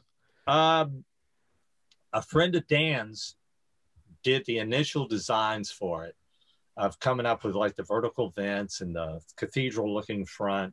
Yeah. One of his, it's a, what's his name? He could tell you, but I don't think it was, I don't want to say, I don't want to misrepresent him, but he was a friend that was a big Vox nut, you know. Right. And it was also a set designer for movies, movie set designer kind of guy. Okay. Know? So he did, and a guitar freak. Okay. You know, amp freak and stuff. And so he came up with the concept, first look of it. And then all of us, Dan and I, helped hone it to where it was. You know, we had to figure out how to make the vents. And I was working with the Mojo Tone guys. They were helping with that, you know, their wood department. And then I found a metal fabricator in Atlanta, you know, so Dan was working from LA and I was working from Atlanta, and we sort of made it all come together in a way. Yeah. And you know, what people don't realize is you actually have to build an amp every time you make a change. Yeah. That's why this is such a costly and time-consuming project. Oh. You know, even the aesthetic changes, you got to put everything on, and you don't like it. Well, you got to do another one because you want to compare it side by side. You can't just, well, what did the first one look like? I forgot that.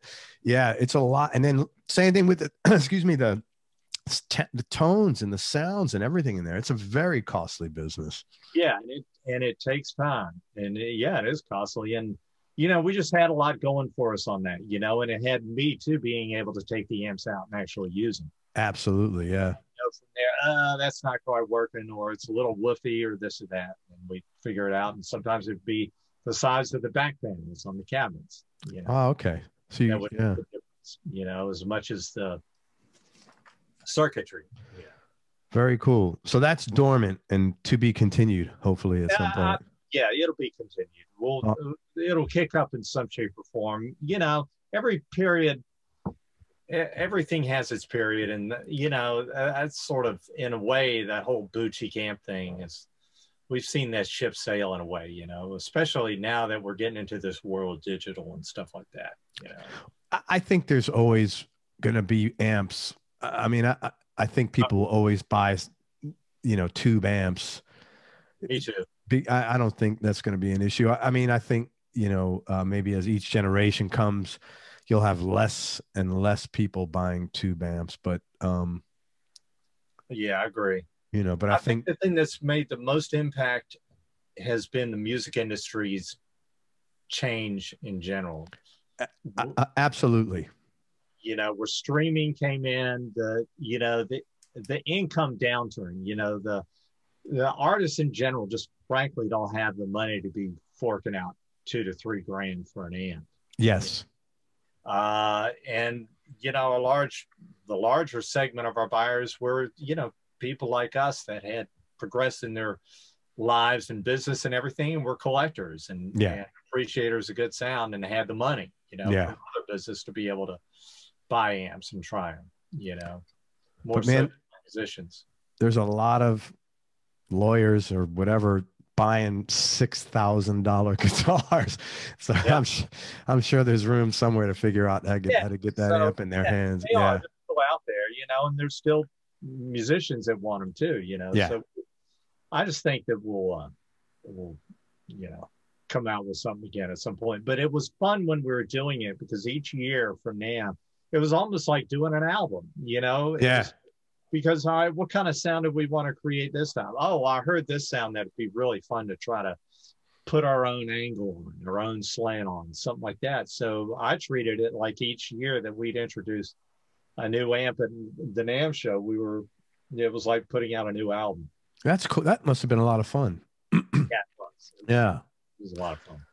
All right, so 65 amps to be continued. I think there's a website. Is that not yours anymore? Is that not active? It's not active at the moment. I think it's mainly through Facebook or Instagram with Dan. Dan's on there still, but again, Yeah, we'll see where it goes from here. To be continued. Yeah, to be continued. Nothing Artist off forever. What's that? Nothing. You never say never. Nothing dies off forever. I know, man. Yeah. Artistory. Talk about that, because that's pretty involved, at least from the description. That's not an easy business at all. No, and and my role in it, I helped sort of brainchild the thing started with my partner, who's overseeing the whole project. This my good friend Dan Lipson, and it started out as Emerging Artists Network was its original concept name, and it was at the time when everything was streaming was coming in and budgets were reducing for bands, and we were trying to figure out a way to generate money for attention for up and coming artists, since the whole music industry was in a complete upheaval. So we're like, okay, what could be another avenue in the internet age for helping expose artists expose themselves and also get funding, So it started out where we're trying to work out of getting sponsorship, corporate sponsorship for new artists. Well, that became a very cumbersome, daunting direction to try to take that just didn't really work out. But what we found in the process is we had to come up with a way of, well, how do we find all these acts nationwide? It's not like we can jump on planes and go around looking, going hitting clubs. And, yeah. Well, you do it through all the social media, so we had to figure out a way to, accumulate all that info and find out all these artists online, so we could find out who to reach out to and offer our services to in that regard.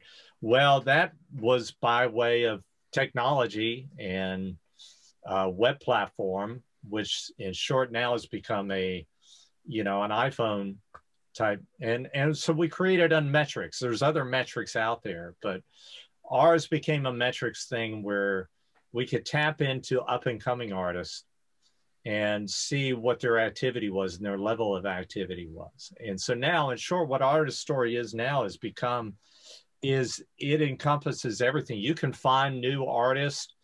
We created the scoring system from 0 to 100, where hundreds up in the upper 80s will be the Taylor Swifts and so forth. And every genre just sort of goes down from there. There's the hip hop and R&B, all the people that are most heavily involved with, streaming for the most part. It's dictated more by the streaming than anything, and social media.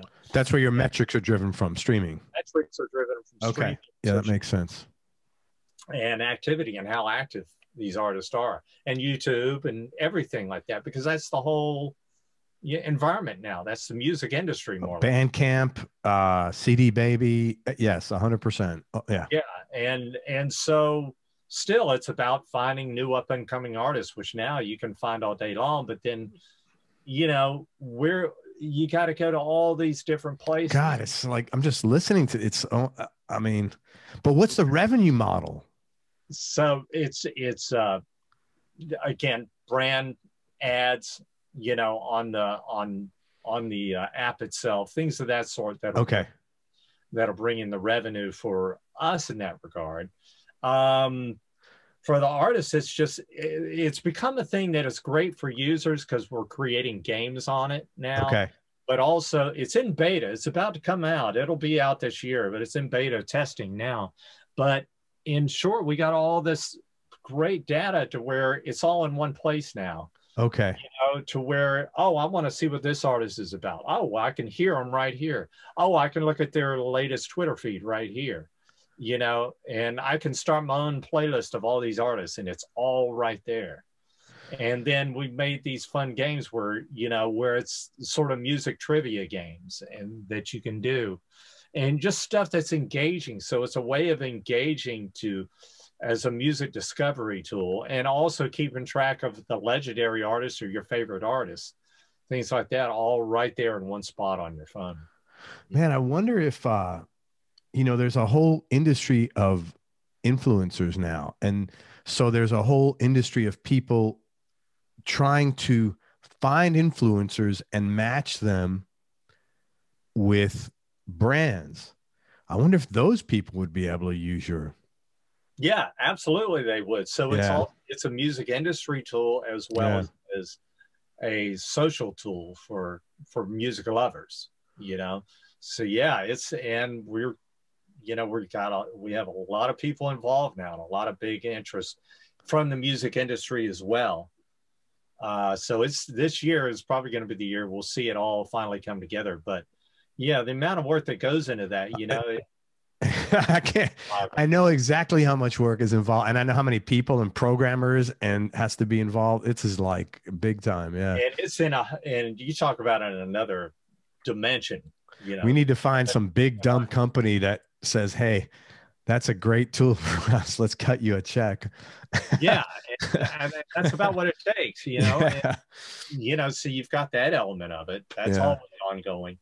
But that's all coming together now because it is becoming such a substantial tool. And then, like I was saying, the guys that are designing, I mean, you know, we've got some guys that right out of college, you know, that are their abilities, their programming and their design abilities on that front is just mind-boggling to me. It's just this whole other dimension. Like I said, it's another universe that is beyond my comprehension. You know? Mine as well. It's a totally different mindset. Where can people find that?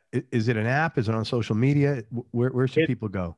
We are on Instagram now and promoting it and getting the word out on it. It will be, and I said it's in beta now. So we are inviting people to come on and try it. They can reach out to us, and we're reaching out to a lot of people, and I'll get you on it too. You know? Yeah, man. I'd like to check it out. All our friends on it and reaching out. Anyone can try it, and they can contact through the Instagram app. That's how they're doing it now.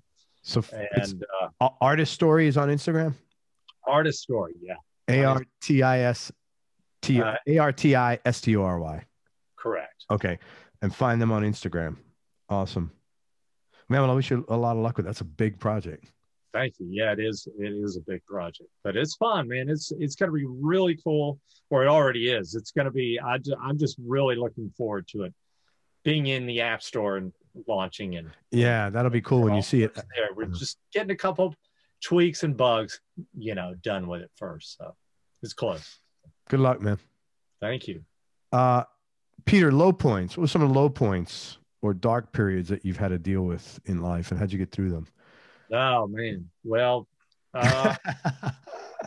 you know, I don't know if everybody's got them, but you know, you don't think you'd always have them. Like mine was the definite lowest point was my brother's suicide back in late 80s in 89. You know, that was just something that came out of left field because I had no idea that he was dealing with depression that was due to, it was the 80s was a tough time, you know, financially, getting work, unemployment, and his marriage was falling apart at the time. And I had already moved to Atlanta. And yeah, so I wasn't aware of everything that he was going through up in North Carolina.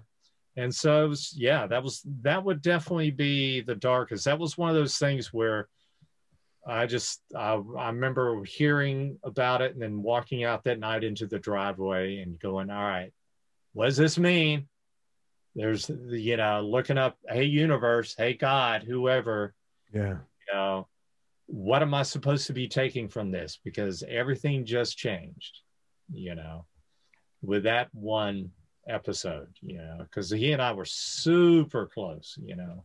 We're twins, but about as close as, you know. And yeah, so that would be it. And I'd say there's a lot I've learned from that. I mean, you cull good out of everything, but that was the lowest. And it took me a good 15 years to get over it. Few as things. much as one can, put it that way. Yeah, sure.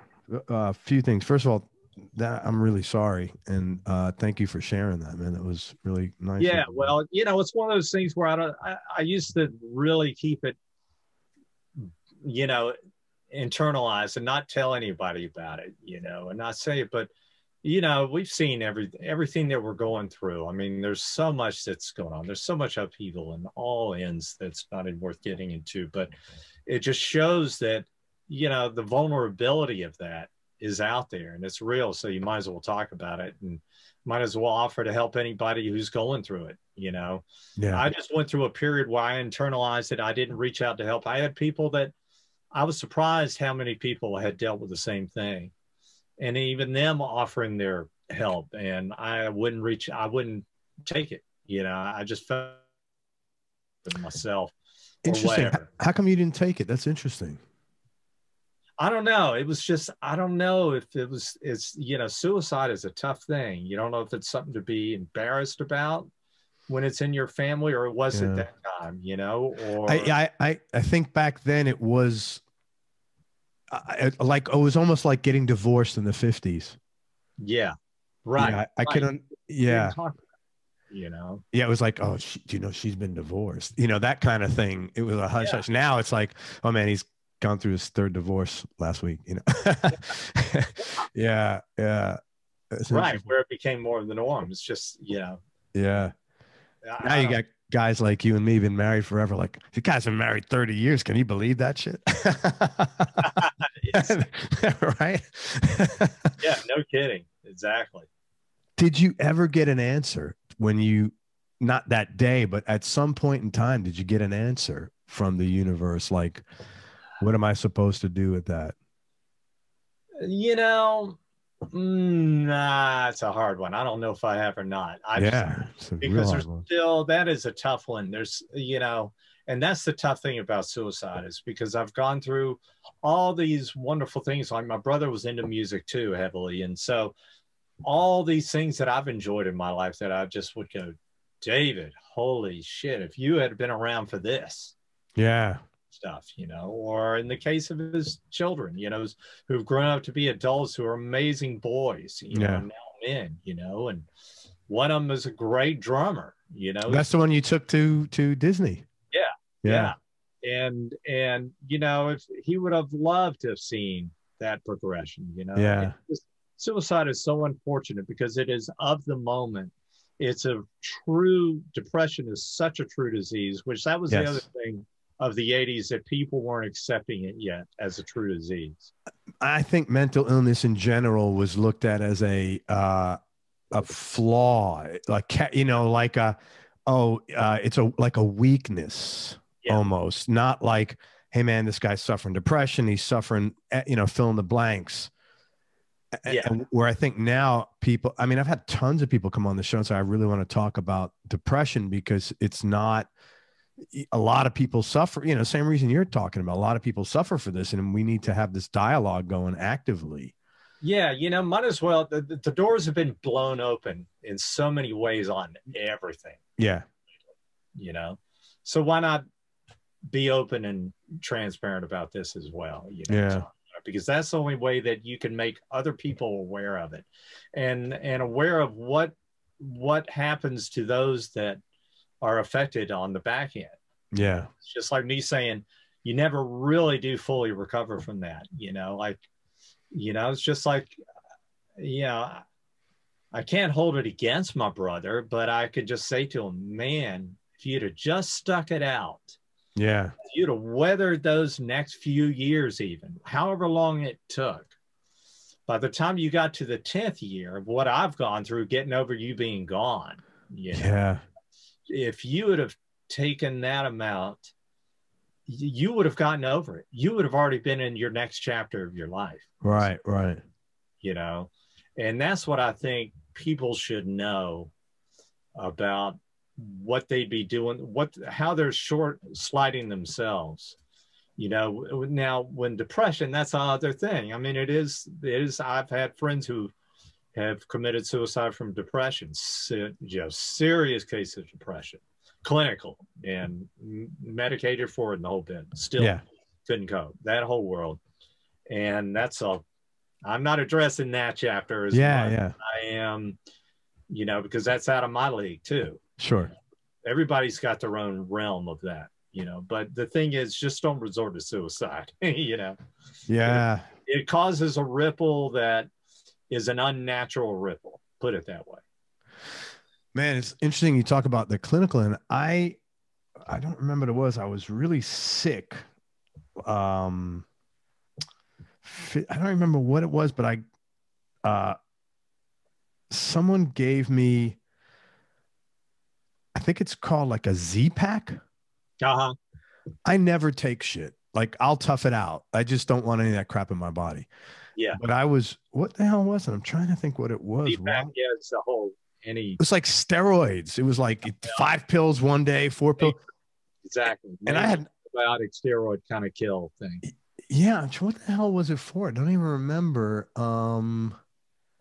So okay, so I'm on these pills and I'm watching a movie in bed with Ann one night, and it was something, and she turns around and looks at me. She goes, "Are you okay?" I'm like bawling my eyes out at this movie.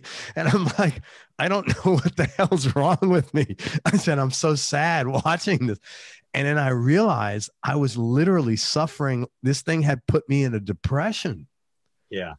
And I said to her, I said, the next morning, I have a buddy of mine who suffers from clinical depression. I said, first of all, I didn't take any of the other stuff. I was like on day 2 or whatever. That was it. But I said, I really feel for my buddy because I was so down, like over nothing. I was like, I literally couldn't get out of the bed. Yeah. And that's what people who suffer from clinical depression have to deal with on a fairly regular basis. And, I was like, holy shit, it was really eye-opening along those lines. And I could see how, like, if you suffer from that, you got to be super careful because, if you're that down all the time, I could see people resorting to suicide because you're so down. Yeah. And there was, in your case, it might have been kicked off by that Z-Pack or whatever it was.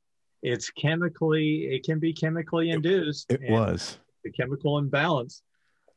And that is where I'm glad that it's being studied now in that realm. Yeah. Because it is. It's, it is an actual illness. It's not just get over it, dude. Right. And that's, it's not just get over it. It's like addiction. It's not like, oh, you're weak, you don't have good willpower. No, there's a mental illness behind that, which compels people to take whether it's drug, gambling, drugs, whatever your thing is, alcohol. It's not just like, well, you need more willpower. Yeah.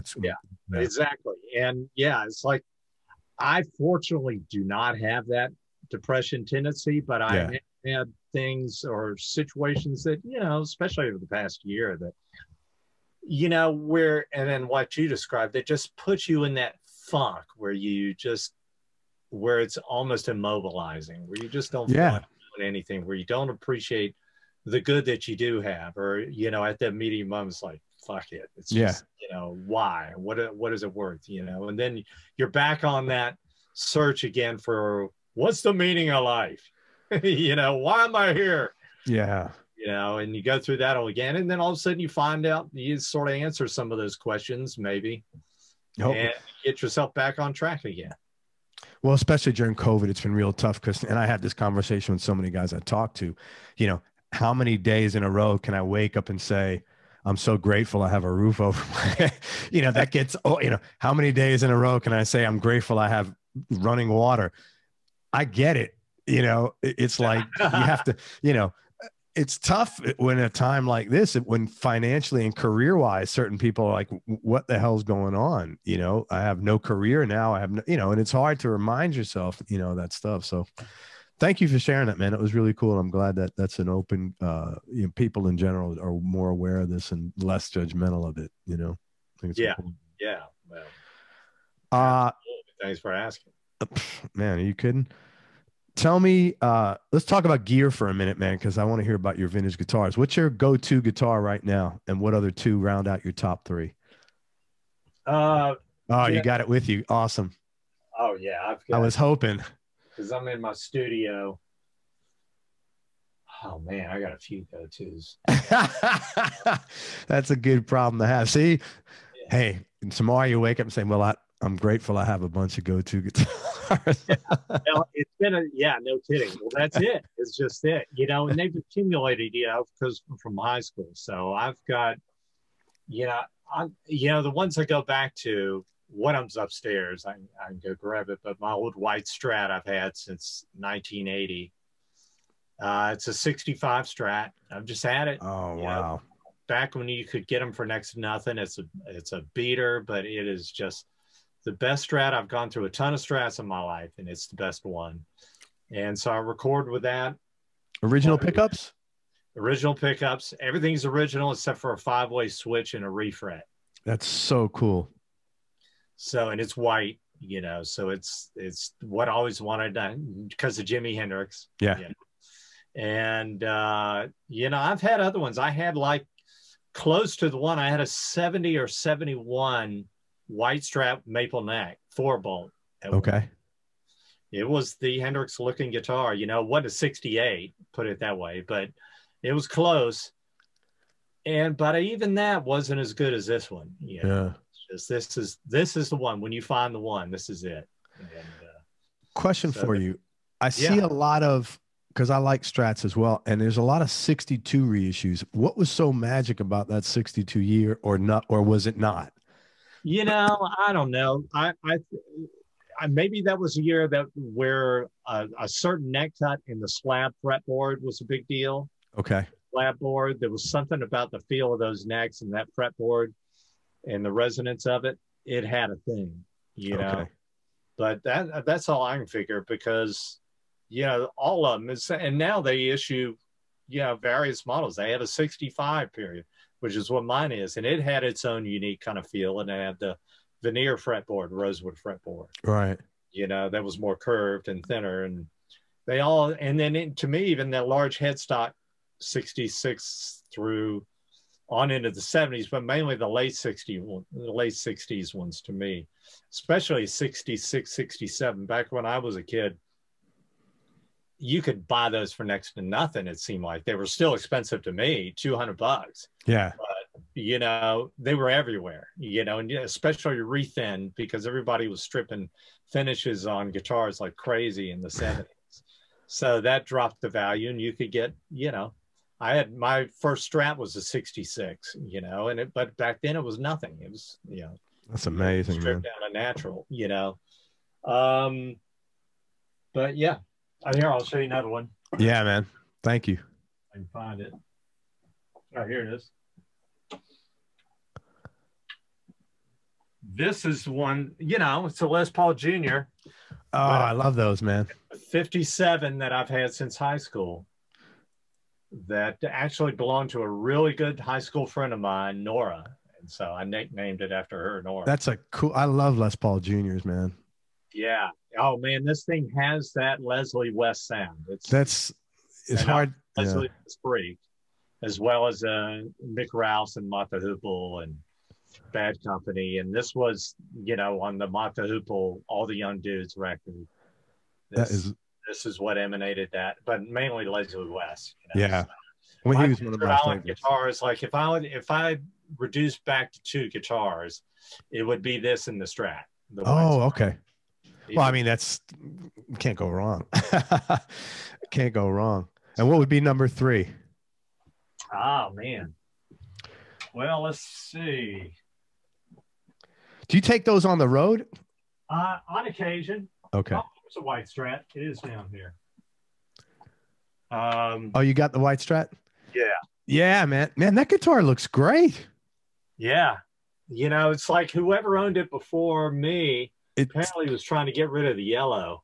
It's just the right amount of, you know, fading. That looks great. Now you know, it's so cool. So the keyboard, sorry, the pick guard was that always mint, or is that faded to that?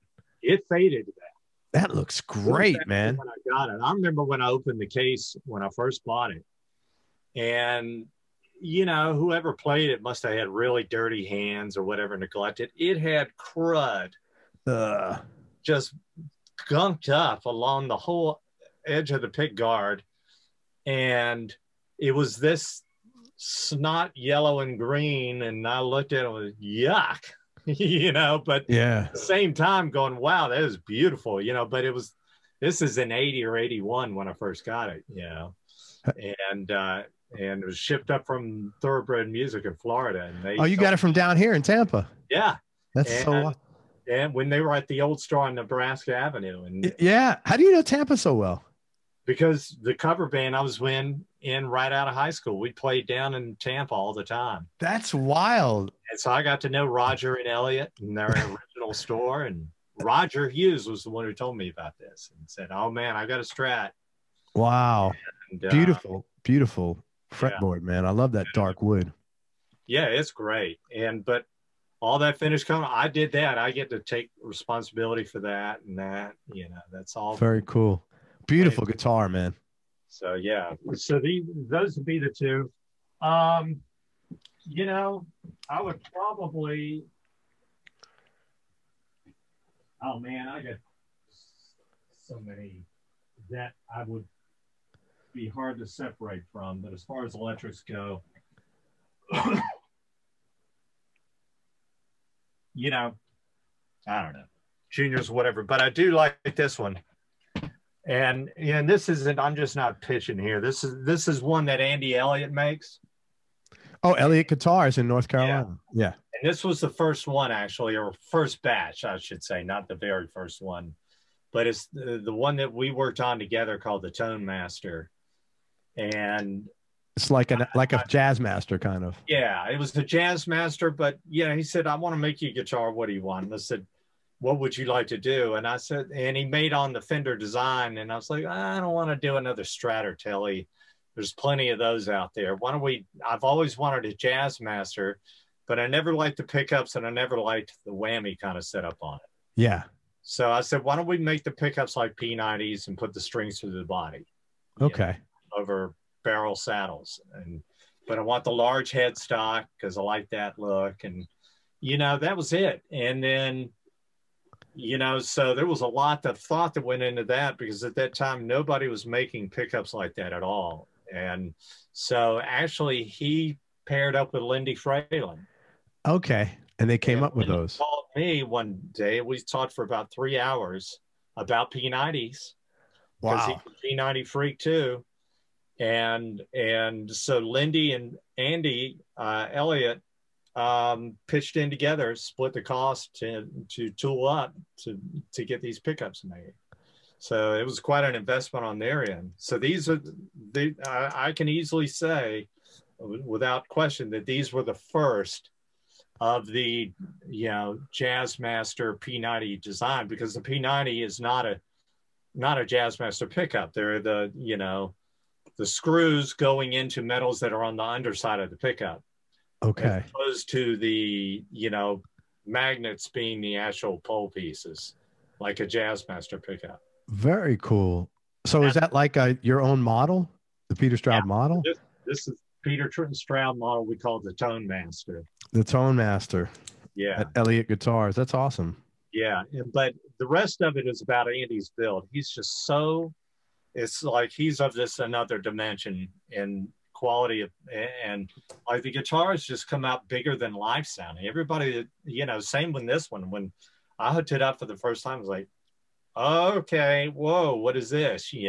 Wow. He matches the woods. He cuts everything but from scratch, the pick guard, everything. He even now tools up, makes his own bridge. This was the original bridge. But he makes everything himself now. Winds his own pickups now, the whole bit. So he's winding his own pickups now. Wow, that's a lot of work. He does everything. Well, you talk about a business where it's hard to make money. I've had some luthiers on here. They're like, don't ever become a luthier if you want to make profit. Yeah. It's a tough business, man. Yeah. Well, you could talk to Andy about that sometime if he came on, because it is, man. It's like, and, he just pursued the dream on his own too in that world. But yeah. Anyway, this would be one because of the fact I'm a P90 freak in general. Anything with a P90 is fine with me. But these they have their own kind of thing, but offer what a P90 does, where you can control everything from the guitar. It's funny. I'm sort of looking for a junior, but man, they're like $6,000. But somebody told me the newer ones, the 2019 and 20 Gibsons are actually very good guitars. I haven't played one. Okay, they are. Okay, so I'll have to look. Yeah, and yeah, definitely. That I think the new regime, you'll call it. I think the new Gibson is really on the ball, and they've really, even they've, Gibson in general has become incredibly authentic with their build, but now especially, I think. Good. Well, they needed to. That cuts really nailed. Yeah. They're going back to the old constructions, and yeah, they're, you consider it, and that whole thing is so wild anyway, because Gibson back in the 50s, they weren't trying to create anything. They were making, those guitars, they were trying to make them cheap. They made good guitars because they made great guitars prior to that with arch tops and everything else. So but the whole thing about pickups were all, they were using whatever magnet material and wire they had on hand that week, I've heard that. Anyway, there was science to it, but there wasn't the science there is to it nowadays. Sure. Well, that's a beautiful guitar, man. Congratulations on that. The Peter Stroud model, the Tone Master. And what are you playing through 65 amps still? Live, not anymore. At the moment, at least. I still use them. I have my room full of them, and I record with them all the time. And occasionally I'll take it out. Like the last rigs I was using with the 65s was a little Elvis and a Ventura combo. Okay. And it was a great sounding rig, but when Audley came in the band, he and I had sort of a similar tonality. You guys do kind of have, you're cut from the same cloth, kind of. Yeah. Yeah. And so I was figuring out how to make my sound a little different from his. Yeah. So I sort of went back to my roots. I went back using a Marshall, kind of thing. And then I got an Ampeg that I really liked. So I went through the phase of using a Marshall and an Ampeg early, like a late 60s, early 70s period Ampeg. And then, the last tour I did, I picked up at the tail end of a tour because the Ampeg blew. So I picked up a Marshall Studio 15. Cool. And have done some mods to that. And it sounds great. It's just saying, anyway, I grew up on Marshalls. So it's, you always seem to gravitate to. I don't know if you can see it. Start. Oh, yeah. It's a JCM 800. I wasn't going to buy it because I have this really nice PV Delta Blues, but do you know Dave Amato? Yeah. So he's got like the biggest collection of amps of anybody I know. He's got like 50 plexis. Oh, man. And he was about that period where he could scoop them up. He was in town one day, and when he comes to town, we kind of hang out. And so my wife and I were at the show. It was the last show we saw before COVID. And he goes, Craig, you got to go to Sam Ash in Clearwater. There's a JCM 800 there. It's really good price. And I'm like, man, I got this PV Delta Blues. I'm not playing out or anything. He turns to my wife. He goes, and get him to go out there. So this is the coolest wife ever. She goes, Craig, if Dave's telling you to buy this thing, buy it. I'm like, okay. Yeah. I'm like, okay, hon. Was it an early 80s one or something? Was it? It's like it is a. Is it that one? I think it is. It's an early 80s or early. I think it is an early 80s one, but it was like $1,000 and it just sounds great. I do have to bring it in because the jack sometimes gets a little bit noisy. Yeah. But it was just quite funny. And I was so happy. He turned to my wife and she's like, Craig, go get it. That's great. That's hilarious. Well, and you just can't deny it's interesting. And having been in the amp world now and making amps and seeing how Marshall is, it's like Marshall through all their models, seems like hundreds of models they put hundreds of models. Yeah. They all have that signature sound. Yeah. It's like it still is, even if it's a hint of it, it's still there. That mid-range presence that makes the one thing I always found about Marshalls, and I have a lead 50 sitting over there, 71, and put it through the aux, the universal audio aux, but is that you don't have to do much knob tweaking. You just plug in, it's got a sound and it's mid-range and you're going to be heard. Period. Right. It's going to cut over everything. Yeah. You don't have to worry about it. I remember using another boutique amp and taking it on the gig, and the sound man kept going, can you roll off some of your low end? I can't get you up in the mix here. Can you roll some more? Keep going, keep rolling. The next thing I know, it's on 0. I went, okay, let me go get my Marshall again. And hook up the Marshall, and boom, you know. Yeah, that was and he cool. goes, there, that's all I needed. Yeah. You know? And so you can't, you know, that's the thing. A guitar is a mid-range instrument, and the amps, to me, that bring it out best, like a Marshall or. Yeah, but I would love to sit with you and pick your brain and have you to tell me, Craig, make these 2 mods and you're, you know, whatever, you know, it sounds like you're so dialed into that world because of owning a company and because of all these years of being on the road and doing your own repairs. I mean, you probably are a encyclopedia of information, none of which I would understand, but I would like I've learned. And then I learned from others too. I learned from, there was a guitarist here in town, Billy Murray, who was a great guitarist, and had a band called Billy the Kid, which was one of the first bands that I heard in the 80s when I first moved to Atlanta, rock band. But he was a flying V through a Marshall half stack. So just,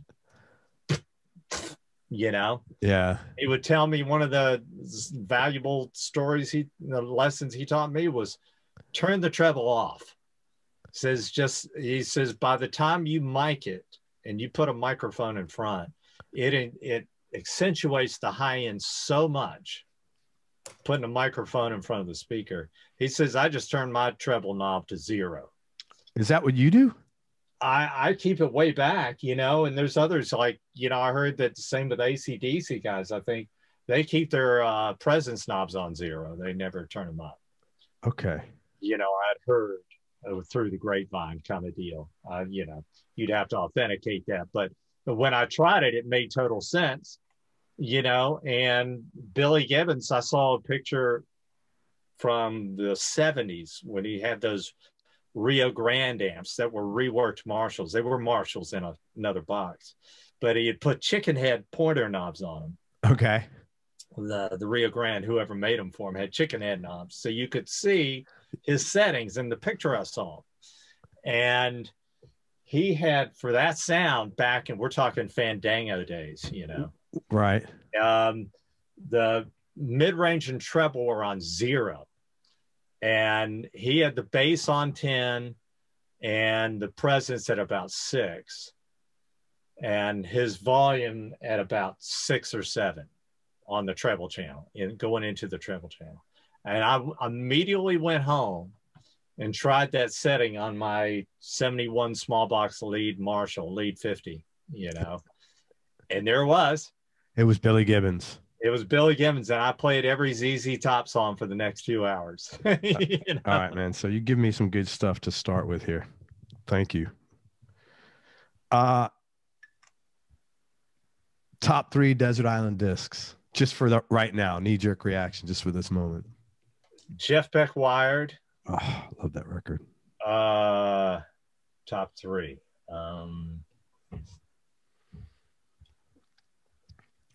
It'll be a Cream record, Disraeli Gears, Hendrix Axis, Bold as Love.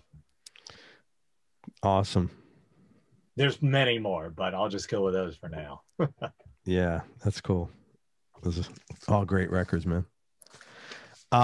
Peter, tell me 1 or 2 things you've done or 1 or 2 changes you've made in your life that have had the biggest impact on you. Could be like personally, business-wise, professionally, spiritually, anything that really changed your life over time. Well, I know this sounds, you know, you probably hear this a lot, and it sounds like the typical answer, but definitely having a child made a big difference, because, and I say it just simply as a musician, to where I was so tunnel visioned and focused on music, and still am, almost to a detriment, you know, but having a child now come into your family and your purpose in life changes your whole purpose in life. You go, wait a minute. No, it's not just about playing guitar and getting a gig in a band. It's about everything circles around, you know, raising that child. So that would be well, that's the first thing, the most immediate thing that comes to mind, you know. Anything else that would qualify under that? There's things I wouldn't mind have done differently Like, that I think would have been impact, like finishing college and doing it, not necessarily studying music, you know. Maybe, interesting. maybe studying something outside of music, or at least alongside of it, you know. You know, I would literature or something that would have inspired the music more, you know. Or maybe the business when I was, believe me, getting into running an amp company or what I'm doing now, I wouldn't mind having a little bit more of a business background too. Yeah. But, you know, having that knowledge base, but I think more so from a creative end of having some other inspiration, like some of the best songwriters have come from a literature background, you know, and so more so than a music. So maybe that'd be something, you know, I wouldn't mind redoing if I had the opportunity. Best decision you ever made? Marrying my wife, for one. That would be the best. Yeah, I would say that, you know, we're together now, what, 33 years? That's so cool, man. Congratulations. That is really awesome. You know, you and I were talking about this one time about decisions, you know, just following your gut, you know, following your soul, and not saying no, you know. Just see where it takes you. You can say no after you've already tried it, decide you don't want to do it, but just yeah.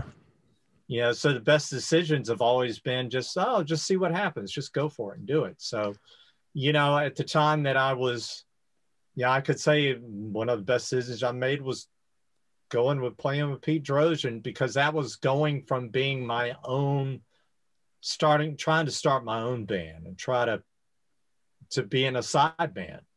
You know, where that led to your whole career. Yeah, it led to my whole career. If I'd have stuck to my guns and go, no, I'm going to do this myself in my own band, I might have pulled it off. I mean, believe me, there's plenty of people that have that drive. So I'm not saying don't do that, but instead I'm sure, why the hell not? Let's try this. I love Pete Droge. I'm going to try this. You know, and you've had a great career ever since then, man. Yeah. So I'm grateful as they come. Yeah. I give you I know I said this, but so much credit for sticking it out. That at 35 is when you got your first big break. That really is very impressive. I did not know that. That is like, you know. Well, yeah. Well, and again, it's just that perseverance, be it blind perseverance or just that drive or whatever the case, or just or in confidence, you know, I don't know. I just had enough confidence. I just felt like, I just knew. I had also told myself at the time I'd pigeonholed myself. I didn't know what else I would do that I really would enjoy doing. Yeah. So I might as well stick with it and see where it goes, you know. But I think of the people I've spoken to who have done stuff like this, there's almost some sort of,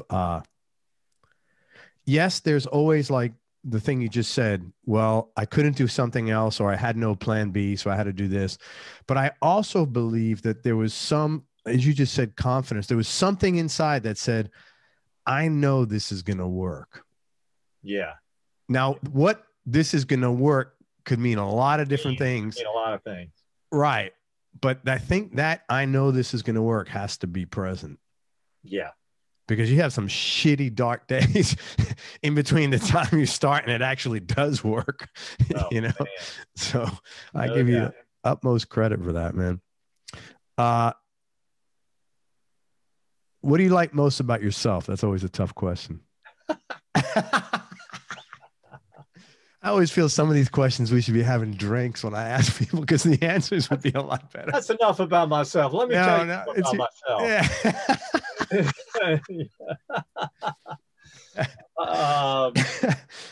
Yeah, right. If we're drinking, I don't know, man.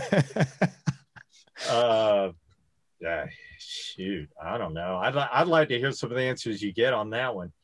What do I like about myself? I don't know. Just,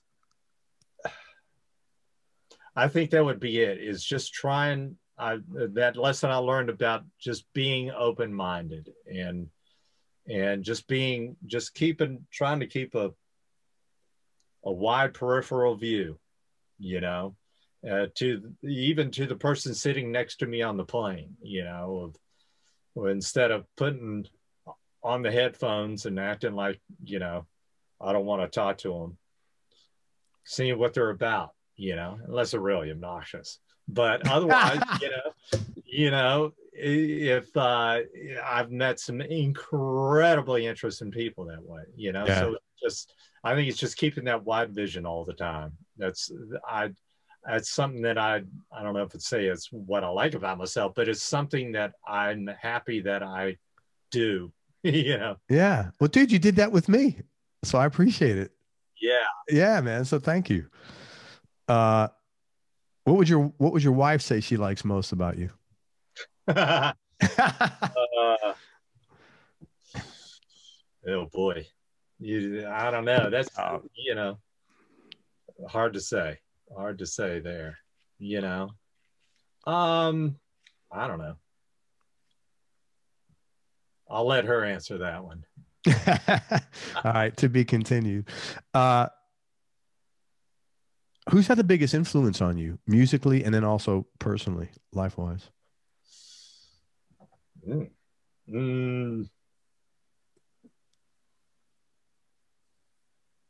Musically, well, you know, there's a bunch, but you know, the biggest inspiration for me as a guitarist and as a kid, you know, kid is the most influential, you know, teens are your most inspiring period. And Jeff Beck would definitely be, because those records hit me at a time. And I saw him early on, even with Beck, Bogart and a piece when I was 12, not really old enough yet to really take it in, but still, I was like, I knew. That was a great band. Yeah, and when I was 6 or 7, we had the Yardbirds For Your Love record in the house. Right. So I was big on that record, you know, then, and you know, so yeah, as far as Hendrix, all that stuff, all those guys had the influence on me, but Jeff Beck probably musically in that regard. But there was others too, like Dave Brubeck. I grew up with, my mother had great records in the house, and so in each genre, I can pick a record that still had an impact on me in the way I think about music and play music and write music. And, you know, those are the ones, you know. So musically that had an influence. In life, maybe, you know, I have certain friends that I look up to, you know, that all throughout life who have been a real inspiration. That I think it's more that I've drawn off of other friends who I've admired. Very cool. You have any non-musical superpowers? Well, it isn't cooking. Dishwashing, man. Dishwashing. Superpowers. I'm good at yard work. Are you? Yes. All the Sheryl Crow guitarists are good at yard work. I like it. I'll put it that way. I like the yard work. I like that dumb time of pushing on a lawnmower. I hear you, man. I don't know, man. What else am I good at? Yeah, hell, I don't know. You know, I really have to say, as you know, in a lot of ways, I think music is all. I'm tunnel visioned in music in a lot of ways. In that, I'm good at things music. I'm good at working on amplifiers. I'm good at that kind of stuff. You know. But it all encompasses in music. I think my purpose in life is music. And that's probably 75% of the answer. Is it? That musician. Yeah, because it's like I do music as a hobby, not as a vocation. But if I was a musician, would I play music less? No, I'd be doing it more probably. So it makes total sense. You know, it's a very, you know, your heart and soul's in it. Yeah, it makes total sense. Yeah.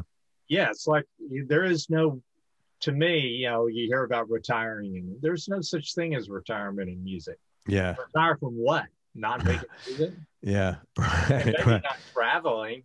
Sure. But, you know, hell, we're seeing all these guys traveling up to their very last days, including B.B. King. Absolutely. Yeah, totally. and Willie Nelson. My gosh, you know, Willie Nelson Yeah. came out on stage. We did some gig. You know, we've done a lot of gigs and tours with him, and I just remember him coming out on stage to jam where Sheryl would have him out on to play on an encore. He'd walk up and he'd be standing in between me and her or whoever on occasion. He'd walk right up to me, buzz right up, shake my hand on stage, and it was like a bear grip, you know? Yeah. And then he'd pick up that guitar and go, and just beautiful, and his singing and everything. It was just, and he's a look you in the eye guy, you know, and loves his music. He's the same way, you know, that's why he is on this earth. Yeah, totally. That's cool. I look up to guys like that. 2 more questions, man. And thank you so much for your time, man. I really appreciate it. And for being so open. It's been very nice. Thank you. Oh yeah, certainly. Toughest decision you ever had to make, or most difficult thing you had to do? You know, let me think about that, because I've had those decisions to make, but I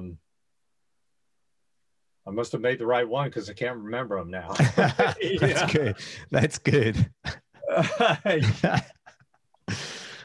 Oh man. Then let me ask you the last question. Biggest change in your personality over the last 10 years, and how much of that change has been intentional and how much is just a natural part of aging?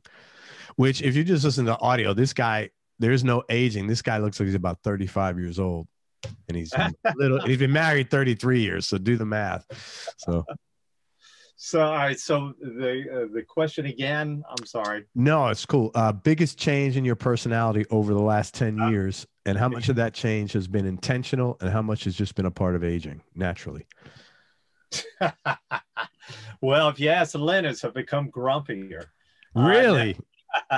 You know, no, I don't know. I think maybe I've gotten more serious, but then I'm trying to pull away from that. And I think that's just been with age and with experience. You know, sometimes I can get too serious, where I used to be just like, I don't care, you know.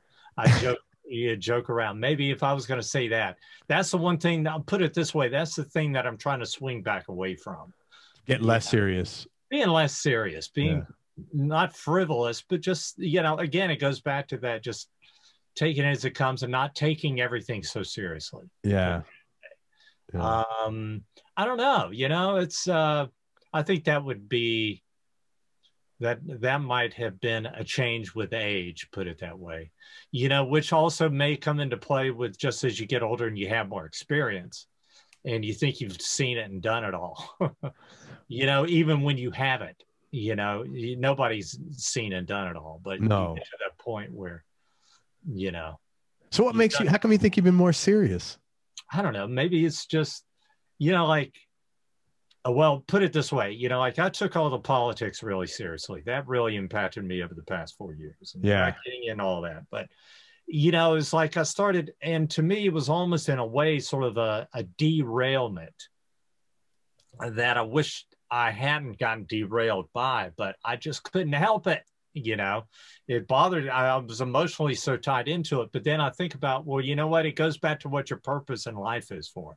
Is my purpose in life to be able to, or to push some sort of message in that regard, or whatever? Or is it to be there to be somebody to talk with others about that?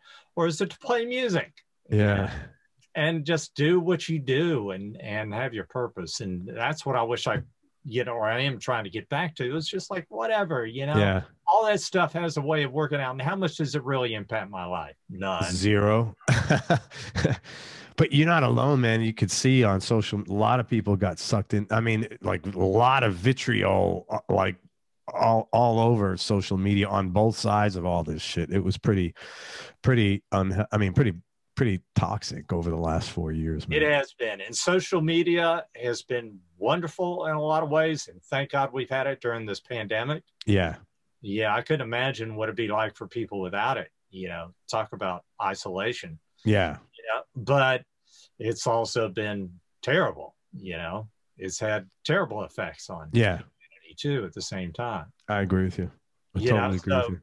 That too might have come into play. Is just, you know, that comes into where you take your stuff too seriously. All of a sudden you feel like you've got a voice. You got a voice that everybody needs to hear your opinion. Yeah. Yeah. And it's not that important. Come on. It's not. You're not that important. Yeah. It's interesting. Like I don't like through the show, and if everybody's listening, here's the reason. A lot of people try to friend me on Facebook, and I don't accept anybody's friendship unless I know them, because I don't post on there very much, like ever, almost. Like I post the show, but on my personal page, like once in a blue moon, I'll post something, but it's of my family. And if I had like, 5,000 people that I didn't know, I'd feel very weird doing that. Yeah. Just me, because like I posted as our anniversary yesterday. So I said, hey, happy anniversary to my wife or something like that. But I don't post big on that at all. I'm just and I did more, and then I started pulling it back, and I did the same thing where I just made my friends the friends that I communicate with. Yeah, it's like people I know, or And I have Instagram, and Instagram's my favorite, because then you can be creative with the photos, and you can share music, and you can get conversations with people you don't know about fun stuff like that, I think people are lighthearted on there. And it doesn't go toxic. Yeah. No. Yeah. Twitter's toxic as all get out. Is it? I have a Twitter account. I don't. It's a great way of promoting and doing that kind of stuff, or having fun talk. But again, you've got to have that ability to just block out all the crap and have fun talking. There's guys like Sadler Vaden is good at that. Jason Isbell's good at it. I love following them because they're good at just, I ain't gonna get in all that other stuff. Yeah. And there are others that are the same way. Well, I'm weak. I'll get into that other stuff, Yeah. But I've, now that we're having this sort of transition and I'm sort of changing my perspective on social media in that regard too. Good. Pulling away from it. I'm so overwhelmed with my life. I can't have any extra. I can't even manage the shit I have to manage. The thought of going on any platform and saying anything is like so overwhelming to me. I'm like, well, and here's the think about us. We've seen it on both ends. We saw it before the internet. We saw life before the internet. Right. Think about everybody coming up now who knows nothing different. That's sad, to be honest with you. Because back in our day, it was in order to keep from getting bored, you packed up the guitar and you played. And that's how you got through 6 hours of the day. Right. Not abbreviated by 1 to 2 hours on the internet. Yeah, I know. Well, like probably your son and my daughter's 20. They would have 3 or 4 friends. She'd have 3 or 4 friends here, and I'd like peek in the room. And they're all on their phones, not talking to each other. They're talking to other people. Right. And I'm like, what? Why did you have your friends over? Yeah, exactly. Anyway. Yeah. And you've got guys like Mike Campbell and stuff who are great, who just totally keep separate until it's time to go, hey, let's make music. Let me show you some cool stuff on music. But then otherwise you don't see him. He doesn't post anything. Yeah. Because he is from that generation that they got beyond it. By the time it all came into existence, it was like, whatever. Yeah, totally, man. Hey, listen, let me tell people where to find you. And I just want to thank you again for all your time. Thanks for everything, man. I really appreciate it. Enjoyed talking to you. We talked a bunch before this, but thank you. Yeah, well, thank you. Well, I know we can talk a while. I hope it isn't too long. No, man. I enjoy talking. It's great. No, man. I always tell people it's only too long if it's boring, and it has not been boring. So it's like when I write sales letters, how long do you write until you need to say it? And then after that, when it's boring, you stop. It's like writing music. Same thing. Well, great talking with you, and thanks for having me on, man. My pleasure, man. Everybody, you can find Peter online. Peter Stroud is on Instagram. So follow him on there. And also, if you are Peter's like super busy doing tracks at home. If you are interested in hiring Peter to do some tracks for you, message him on Instagram, but give him a comprehensive message. Maybe send him some links or give him some idea of what you're looking for and some way for him to identify whether or not it's a fit, at least preliminarily, so he can get back to you and answer your question and then take it to another medium or not. Also, he is available as well on a limited basis. He's done a ton of recording. He has an amp company. So if you're interested in doing some consulting on tone, sound, whether recording, whether it's in the studio or live. And he's also been Sheryl's music director for what, 22 years? Yeah, 22 years. And so there's a lot of... Well, no, I've been with her 22 years. I've really been her music director about, 10 to 15 of it. Great. So he's been Sheryl Crow's music director, traveled all over the world for 10 to 15 years, which is a tough position not tough, but there's a lot of responsibilities there as far as leadership. And I'm sure you've got some systems that you've built in along the way to make your life easier.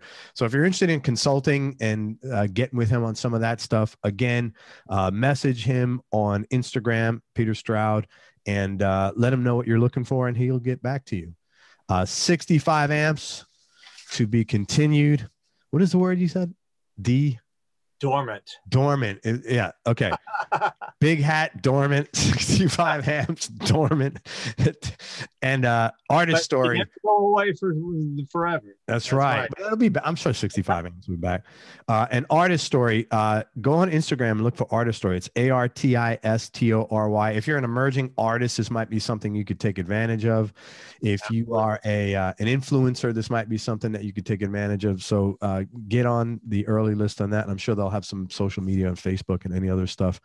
Man, is there anything else? Can I sell anything else of yours? Yeah, and I appreciate it. You've sort of actually launched me into new directions as we. Well, that's good. So I need to hire you, Craig. I appreciate it.